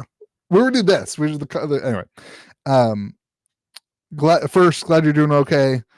This is the scenario. I love the shitcoin stuff, man. That stuff's goat. Like I love that stuff. This is just a gentleman telling us it's okay that we don't come back to old games, and he's glad. Best of luck in any endeavor. Thanks, my friend. Thank you. When do you think that magic art will be just AI generated and lose the human touch? Soon. Like that's gonna happen. Is my gut. Like I don't know why they wouldn't do that. Josh? Yeah, probably soon. Not in Secret. I think Secret Lair will always remain hand drawn or artist generated. I'm gonna take the opposite. I'm gonna say never. Just to, I know you don't believe that. Take.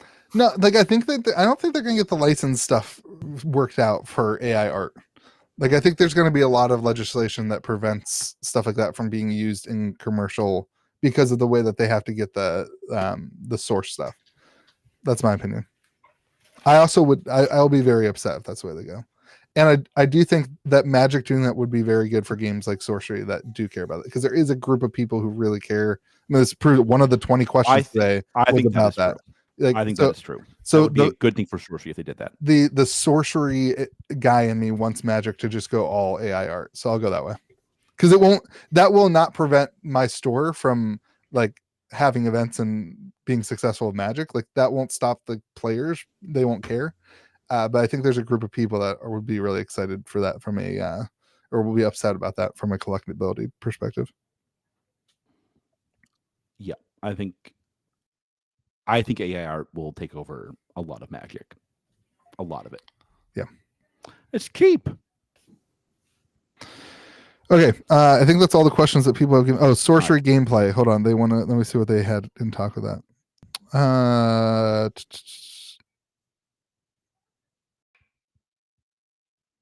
The way that this is formatted is really bad. You formatted George should absolutely commit to playing a game of Sorcery on camera with Louis this year. What do you think about that, George? I think if I go up there for the Arturian Legend box opening, I'll be happy to play you and beat you in a game. We could do it on Tabletop Simulator. That would be fun. Absolutely good content. Not. Be great absolutely content. Not. There is a 0% chance I'm doing Tabletop Simulator with you.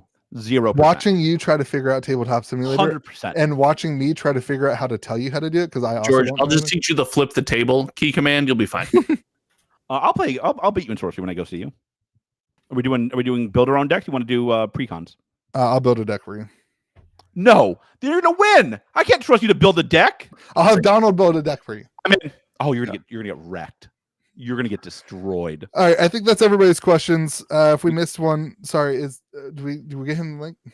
He should be there, but I don't know. If he's not there, He's not there. All right, we'll talk about PSA, and then if he doesn't come on, we'll just move on. All right, PSA slabs, the last kind of topic. Oh wait, make sure yeah, okay, cool. Comment section seems pretty good. All right, last thing is the new PSA slabs. Comment section, you seem great. Can I tell you how freaking excited I am about the new PSA slabs? That surprises me, really. Yeah, I'm gonna send in all my slabs, everything I have. I'm gonna get them re-slabbed.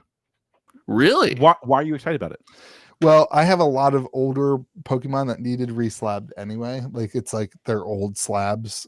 Like one of mine, I have a Charmander that's a PSA 10 that would not get an 8 right now. like the way that they are in vintage right now, it would not get an 8. I can tell you that right now. It got a 10 for some way. And so I want to get all those like in new certs and stuff like that because it doesn't have the picture. I think Let's go over the changes. Let's go over the changes. I get carried away when we talk about Pokemon. Let's do some good content for once, Louis. We should make a Pokemon podcast. I'm out. Why? I need somebody to argue with me. No. You get weirdly offended. What's new? Actually, that might be the only thing that you get offended by. No. What else offends him? Give any realistic critique about sorcery, and he's ruined for the rest of the podcast. That's true. That's not true. I've critiqued sorcery. No. I have. Stop Saying it. your back hurts because you're too tired from carrying their water is not a legitimate complaint about sorcery. Stop it. You guys are mean. First of all, one. There's no chance you could outdrive me. Not a chance. Your handicap is like is even very good. Your handicap is less than more than mine.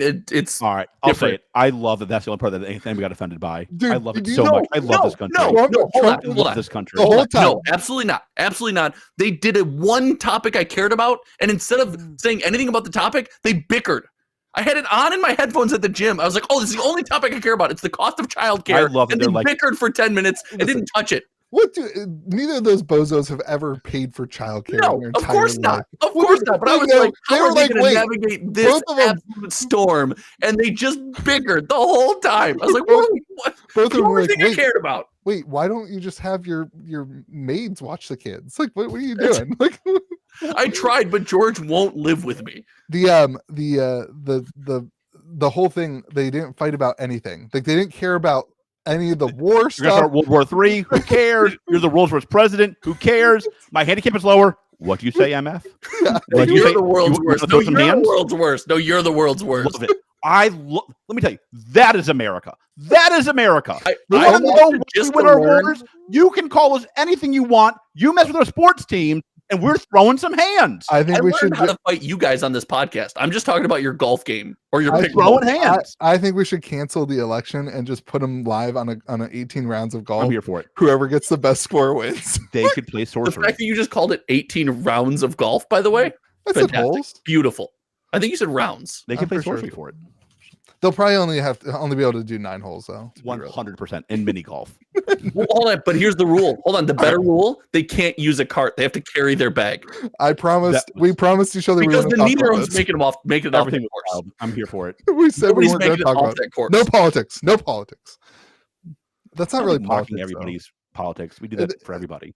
Yeah. Wait, they're not on the podcast. We still allowed to do that, Louis? I know they're not on the podcast. I'm sorry. I didn't think of that. All right. Here's the new standards for PSA grading. They've got a medical grade plastic composition and industries first. Grade plastic is my favorite nonsense in the world. I have no idea what that means. It's 20% heavier, like George. You can put it in you, George. That was a good one. Like George this year, the PSA slabs have gotten 20% heavier. It's not unfair. That's not unfair. But they've retained. Everybody's on Ozempic, man. And I feel like it's. I think it's like I don't know. George texted me last night and said Trump's Ozempic body is the best. Yeah, like he got the thin face. He's got that thin face. He's got the flat back. Like God, like everybody's on Ozempic. All right. It's ultra impermeable, whatever that means, to heat. It means impermeable. Cannot permeate.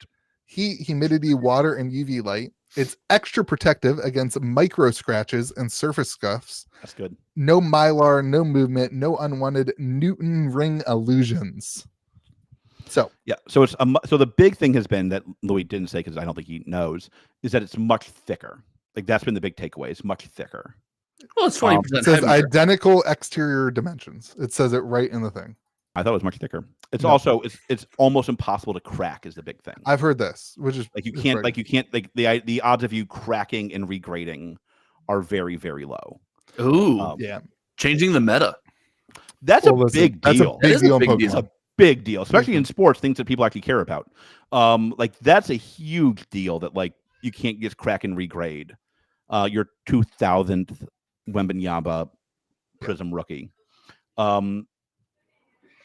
That's wild. I think that's probably the biggest change, like making it harder to crack. You can still do it. It just takes some oomph. Yeah. The other huge thing I think that they added on the back end of this a couple days ago is grader notes, and it's starting out on That's only the enormous. expensive stuff. But that's really, really good because I can't tell you how many times I've graded a card and be like, "Why did this get an 8? It looks perfect. Yeah. Why did it get an 8?" And it's there's a little micro dot somewhere that they saw and I didn't, or they just were feeling drunk that day and they just threw an 8 on it. Do you think they'll put that in the notes? Yeah, I was having a bad sorry, day. I had a shitty day. Sorry. Forget your Charizard. I had a bad day. You got a 10 because you gave me a $20 bill. Maxwell said their golf game was better than mine. Now, since they're 20% heavier, will they survive a hit from a golf club? That's your next Louis, video. I have your first video. Yeah. Dress up as a president. Test your golf game. So here's my thing. They didn't need to do this. They have the market share by They've won. like a long shot. They've won. Like incredibly long shot. Why change this all now? What do you what do you think it's the resubs? Is that one of the big I think resubs are a big reason. I think greater notes. I'm not gonna say it's immoral. I think that overstates it. I don't think it's very nice of them not to have included greater notes to tell you why you got the grade you got. I think that's a big change. Yeah, I mean, I think these are good changes. I think it also has a lot to do with they've really updated their sequencing of all this. Like the app is incredible. Have you graded recently, George? No. So you get a notification when your grades are done, and it's like the Pokemon thing. Like you swipe it and it shows you your grades. Like it's the back of the card. Thank you for using a reference I know, like Pokemon. I appreciate that. Remember that Pokemon video we saw? Oh You're yeah. Look, I can actually show you. So you orders. We can't see anything, right? It's a It beautiful just looks white, like a white screen. beautiful white screen, though. So you can click on the card. This is amazing. This is great content. This is great. And when it reveals, it's Welcome at the to back, video. and you swipe, it actually looks. We better can see than nothing. We can see this. nothing. You can see it. No. Yes, you can. Yeah, in 720p. I might get LASIK soon. Should I get LASIK? No. Really? You don't think so? It's a scam. It will. Really? Hold on. It's clearly not a scam. I don't know. I tend to trust Louis on scams. He I knows have- them all. I have perfect They're his 20/20 Pokemon. vision. I have perfect 20/20 vision. So. I don't believe you. Okay, I that's great. Thank you for sharing. I don't know how that helps George. George, we've talked about this. You should Get definitely better get- genes, you guys. What are you doing? Amen, brother. At this point, George, it'll last the rest of your life. Think you only have 20 years left? 20? I was assuming the LASIK will last 7. This might be. I think I got to do it. I think I need You gotta it. do it. It's gonna be All right, weird. this might be the last time I ever see you guys. Does that come with Ozempic? Everybody's on Ozempic. I just think it's like, God, should I just do Ozempic? But the problem is I love food. The comment section is doing it. God, our comment section is so old. My wife got LASIK. She said she wish she had done it sooner.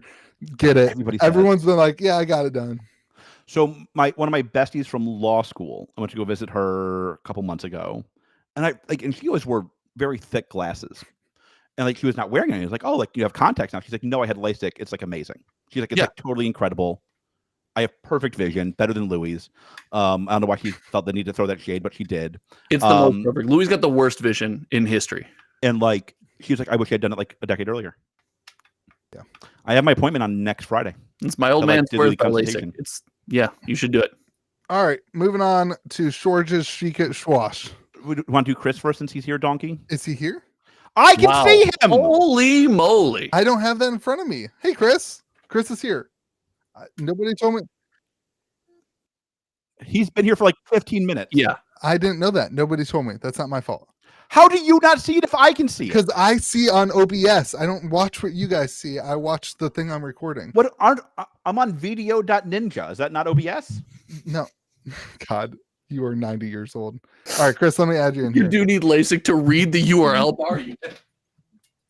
That's bad. It's bad. All right, bringing Chris in. Without the glasses, it's There he it's is. bad. What's up, Chris? Wait, could you really not see him? Made it. I just didn't have him Did on it, my Mom. screen. I watch a different thing than you. It's really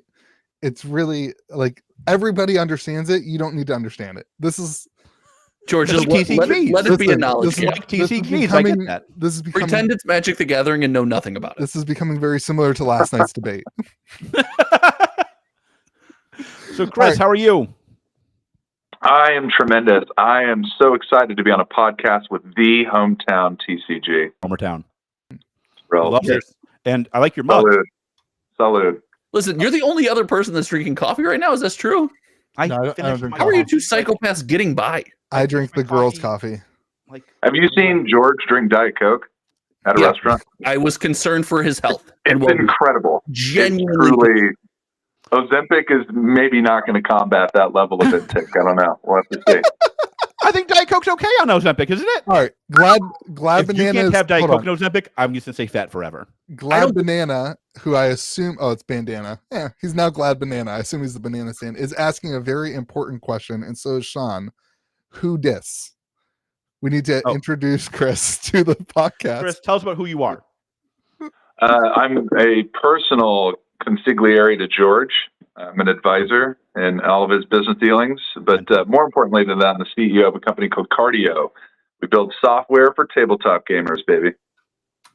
And who would you say is your favorite board member of Cardio? Steve. What's that? I know the answer Who to would that. you say is the favorite I know the board answer member to, for and it's Cardio? not you. Definitely Steve. It's myself. Oh, The Wow. Louis method. I like that. So you sponsor your own board, basically. I have the lowest handicap on the board, guarantee. Carry your own bag. Let's find out. Does anybody ever? Do you golf? I golf. Yeah. I don't think anybody else on the board golfs. Do we? Dominic says he does. I don't believe that But- 1 second. 0% chance. Yeah. Of that. Wait, George. Yeah, I think that's true. Everyone golfed in the pandemic. Everyone golfed. Glad Because you can Banana. do it Way. Glad Yeah. Banana wants to know if this is your failed AI investment. No, that's another failed investment.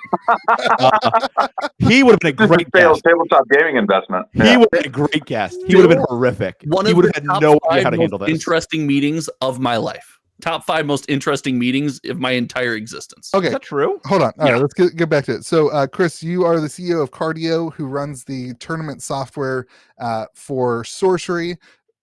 For Cryptic? Cryptic. You did it for MetaZoo. Yep. Are you sure that you're not the one that kills the games? Because Are you best friends with Louis? Because Louis' touch of death seems to be beep, beep, beep, beep. No, I don't think that we're the reason. I think we're the reason they last as long as they do. Actually, There you go. Those were Because we- 4 months with Cryptic. Interestingly, we can see the data on gameplay interactivity between stores, and there's a clear trend that as soon as stores stop hosting events, games stop existing. So it's really cool for us to see kind of the trend of which games are trending up in that direction as All right, opposed so to let's get into it. trending Who's down. going to die next, Chris? Who's going to die next? Leak them DMs. Who's dying next? Listening to this Just track podcast my with a metal eBay of- purchasing behavior. That's right. Um, That's right. No, I'll tell you one of the games that's really interesting to me from that perspective is Alpha Clash. So Alpha Clash, another indie Kickstarter, but we're seeing them trend in the right direction from an event and store adoption perspective, which is really cool. It's I awesome. ask you who's going to live longest and who's going to die next. Just so we're on the same page, Chris. Yeah. Also, the password for this room was something else. So I'm just trying to embody the room, baby. That's mainly a joke now because Louis is so mean to me. No. You're not around him. Yeah, I'm not around you. He called me thin. Hey, get on Ozempic, though. Otherwise, you'll be around everybody pretty soon. God, I feel like Ozempic is like cheating, and I know it's not, but it feels like it But is. doesn't Ozempic Definitely just cheating. make you disinterested in food? Because Yeah, I don't, which is why That's the George- I don't problem. think anything That's can the do that for problem. me. That's why George won't do it. I because don't think he likes anything eating. can do that for me. My the addiction whole- runs deep. No, like it makes everything taste bad. I think. Like Does it? I think it like affects it. I think it affects like how you interpret it. I want to try it because I don't believe that it'll work. Um, I don't want to try because I love food. Chris, what has been your biggest takeaway since the end of the pandemic in the TCG industry? What do you think? What direction do you Not think? to be the confused with the Ozempic industry. What's on your radar in the TCG industry post pandemic when everything was going crazy? What's successful now? What's the wins now? Yeah, I think from my perspective, the most important thing is obviously play. We want to see more players in stores, more players in organized play events. That's a really healthy barometer of a game's, we'll call it a game's longevity. The other thing that is becoming really clear the longer that I'm working in this industry is the print run. You got to be real tight. You got to print exactly what you need, not a box more. So if you can get players and you can only print a few boxes, you're being business, baby. So you see a lot of tournaments being run. Is that right, Chris? You see like all the tournaments being run? Yeah, we see thousands of events on our platform every month. Do you know anybody else who's crazy enough to sponsor their own tournament? Like, do you think that's like sociopath behavior? Like, sponsoring their own tournament? Sponsoring his tournament. We've already decided this. Like, because I think that's absolutely psychopath. I've already. Okay, what am I missing on this? What did Louis do? Louis' tournament is sponsored by Louis. No, I'm hosting a 1K where somebody else is sponsoring part of the 1K. So I put KitchenTableTCG as the other sponsor for the 1K. Yeah, he is sponsoring his own tournament. So there are two sponsors. I see Threads ads all the time on Facebook. You know, sometimes you just gotta rep your own stuff. Thank you. Do you like your own posts on Facebook when you make them, Louis? No, I do. I don't post on Facebook. For the SEO, baby. Of course. On LinkedIn, I always comment on my own post. LinkedIn? You're on LinkedIn? Yeah. That still I'm linking. Linking all day. That still exists? I think it's hot, isn't it? No. It's good. It's good stuff. I'm on LinkedIn once every 4 years when I'm looking for my next job. Yeah, LinkedIn. LinkedIn almost comes out with a new set. Josh is on LinkedIn. Yep. The comment section knows a lot about Ozempic, by the way. What are they saying? Scruffy Looky Gaming Donald says I'm on Ozempic and Louis still calls me fat, which is not true. Wait, is he really on Ozempic? I don't know, probably. 360, which is also the person who said they were really young. So Ozempic can basically do good for amount like you used to. It turns off the part of your brain for food and addiction. So, is Ozempic good for like drug addiction then? Yes, there's a lot of sites about that now. Like. Do you think it'll affect my Diet Coke addiction? Because if so, I can't do it. Why didn't Biden or Trump mention that when they were asked last night about addiction and they just went on rabbit trails about golf? Teal Gaming gets a shout out. Georgia's on Sausage LinkedIn. So good. So good. So what's next with cardio? Tell me, because I don't really remember that much, to be honest with you. Who's your favorite board member? We're launching our new unified admin panel for stores, which we're really excited about. So we've had, historically we've had a bunch of branded play networks for the 50 or so different games that we work with. We're actually up to 100 now different games on the platform. But historically, somebody would have to log into the play network and then they'd have to create and run the event there. What is the 95th most popular game? It's Cryptic. Like what game? Name it. Like what is the 100th game?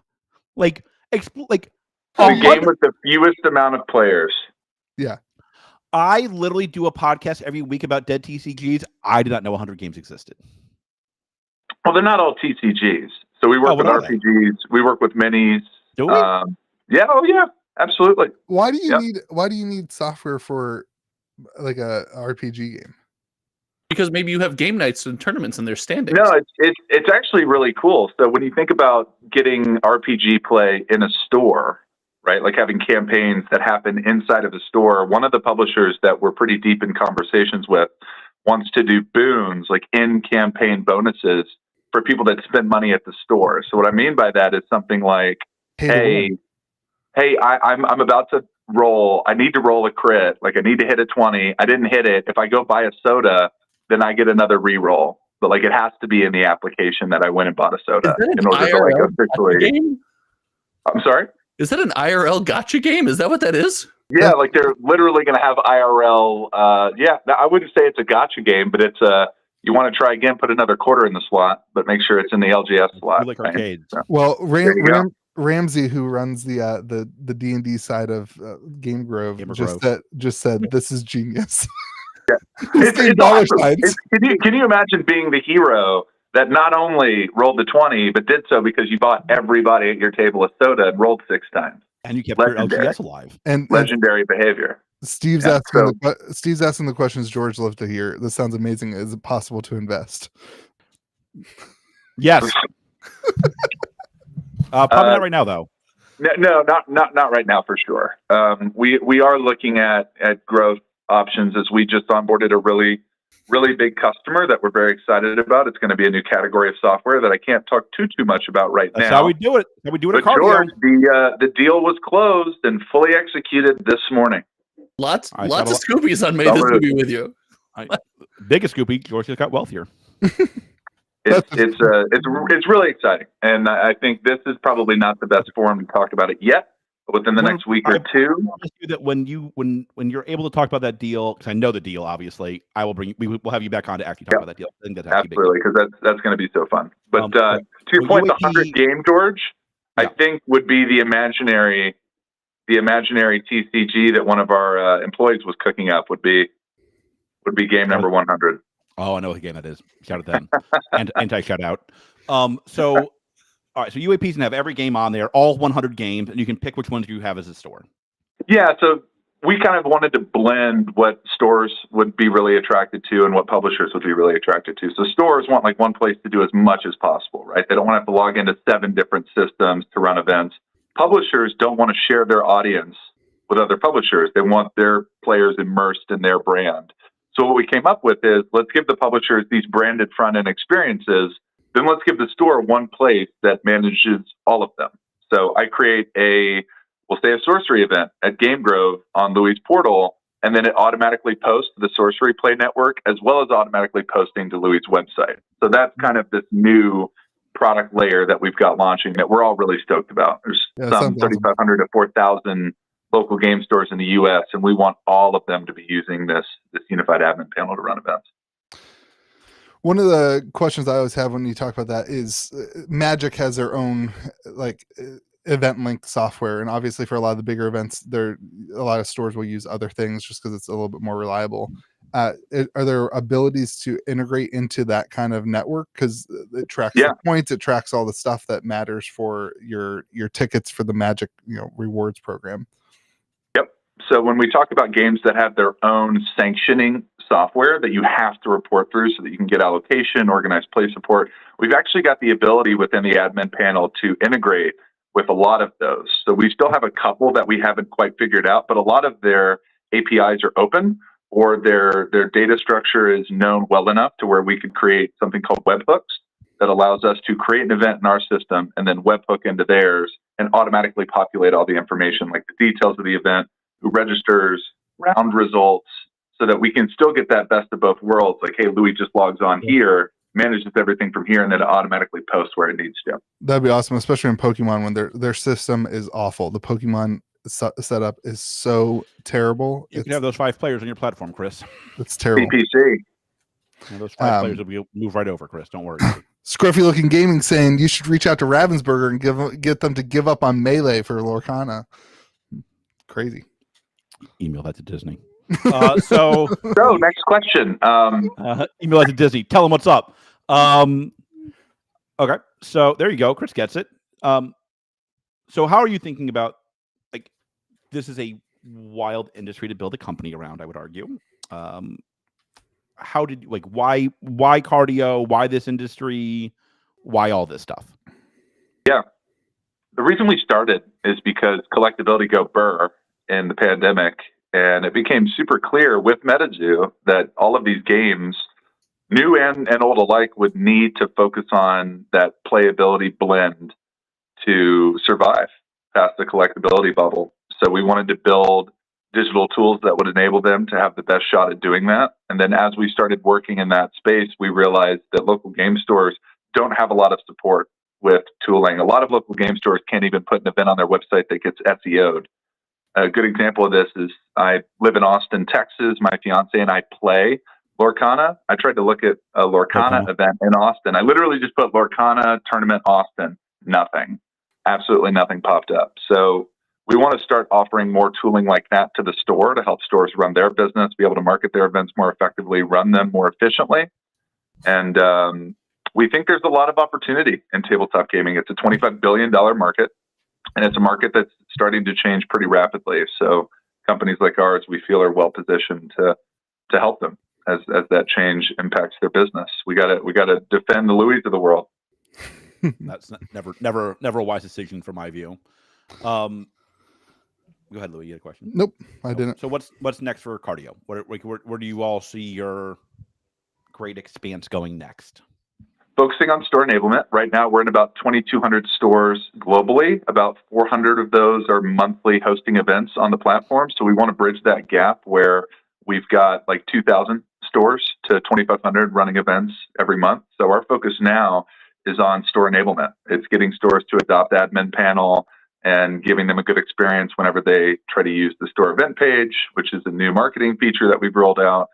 So yeah, we're all focused on your friendly local game store. That's the rest of this year. That's awesome. Where can people find out about? Where can stores sign up? Do your plug. Yeah. So you can go to Cardio. That's cardi.io because we couldn't afford cardi.com. You're welcome.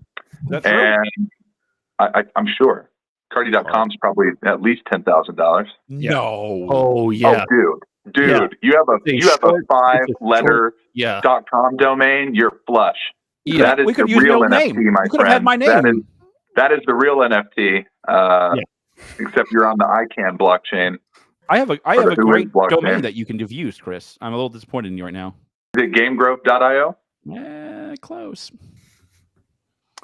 So go to cardi.io. You'll see our website. Hit the contact us. We'll get in touch. Or you can find us on socials. We do have a LinkedIn. Is that true? We do have a we have a cardio link. It's got like 1,000 followers as a company. Who's following Cardio on LinkedIn? There's a lot of gaming discussion on LinkedIn. I actually just had a reporter in the UK reach out to do an interview about organized play gaming in England. Was it Simon? It was not Simon. It was another delightful English person. So Cardio. I will say this. I'll give English people a shout out. They're always very nice. I've never been like a rude one. I'm really excited. I'm having dinner with Simon tonight, and like having dinner with someone from England, that's a treat. I mean, that's because you get the full experience. Are you gonna bring him some tea? That feels slightly derogatory, doesn't it? Why? People they like Simon, tea over I brought there. you a gift. I'm not saying You're huck a Earl at his Grey. head. No, but if you make the world's greatest tea, you don't bring them American tea. Bring them coffee. You can import the tea. I'm not saying like throw a Lipton at his face. That's like if I brought you a diet Shasta, George. No. If you brought me like a Pepsi Max, I'd be thrilled with you. That'd be great for me. So I bring you a diet Shasta from Costco, and you're down. It has to have caffeine. Shasta doesn't have caffeine. Mm-hmm. Everyone wants you to throw the tea in the harbor. Bring tea and throw it in the harbor. Oh, that's the big play. Make him apologize for the war. Okay. That's a good comment. All right. No, don't take CEO advice from this podcast. Let's move on. We're getting a little close to the sun here. Chris, that's close to the sun. Apologizing for the war from 250 years ago. That's where we draw the line. That and being rude to random sorcery buyers. The two lines we cannot cross on the podcast. Random's a liberal use of. All right, Chris, thank you for joining us. This is the end of the episode. We are at 2 hours. George had a hard cut off. Oh my God, I do have to go. Yeah, George has a hard cut off, and my family just left the house, and they were supposed to bring me with them. So. Well, thank you guys for having me. I enjoyed the end of episode chaos. There you go. It was really good. And I also now am learning for the first time that golf spiel was actually legitimate, not just an AI video. I'm terrified now. Yeah. I thought somebody made a funny AI video about the debate spiraling into a golf contest. Maybe it did. Chris, turns out that's real. Could you do me one favor, Chris? Could you send me your LinkedIn profile, because we are looking for a replacement for one of these two in season 3. So can I send a resume? Yes. Yeah, let me get you my resume. Of course, that'd be great. Can I just? Does your resume have your LinkedIn profile on it? Oh, it does. LinkedIn picture, and it's an automatic. It's an automatic. Anyone. My resumes are automatic rejected if there's a LinkedIn profile on there. So that's. You have like a headshot on it, like a. Me? On the resume? No, that'd be psychopathic. From two people that have never had to have a job. I don't have a resume. It's funny. The last time I submitted a resume was when I applied for teaching. It's been 13 years. Yeah. George's resume. My resume. With you. Every once in a while, it just occurs to me to do a podcast every week. Full-time podcaster. All right, everyone. This is the end of the episode. Don't forget to go buy your booster snacks at boostersnacksus.com. use the code bundle 2024 to get yourself some extra swag. Go to cardio.io to check out Cardio. Go to homertowntcg.com to see Josh's channel, and make sure you join the Discord server at kitchenttabletcg.com. And George, if anybody ever finds your YouTube channel or your OnlyFans, they can go subscribe there. What? Yep. You have the spiciest board. Remember to be kind to the people around you. Work on your golf game, and may the zoo be with you. And also with you, Louie. That was a good one. I like that. All right. Bye, everybody. Bye. Bye.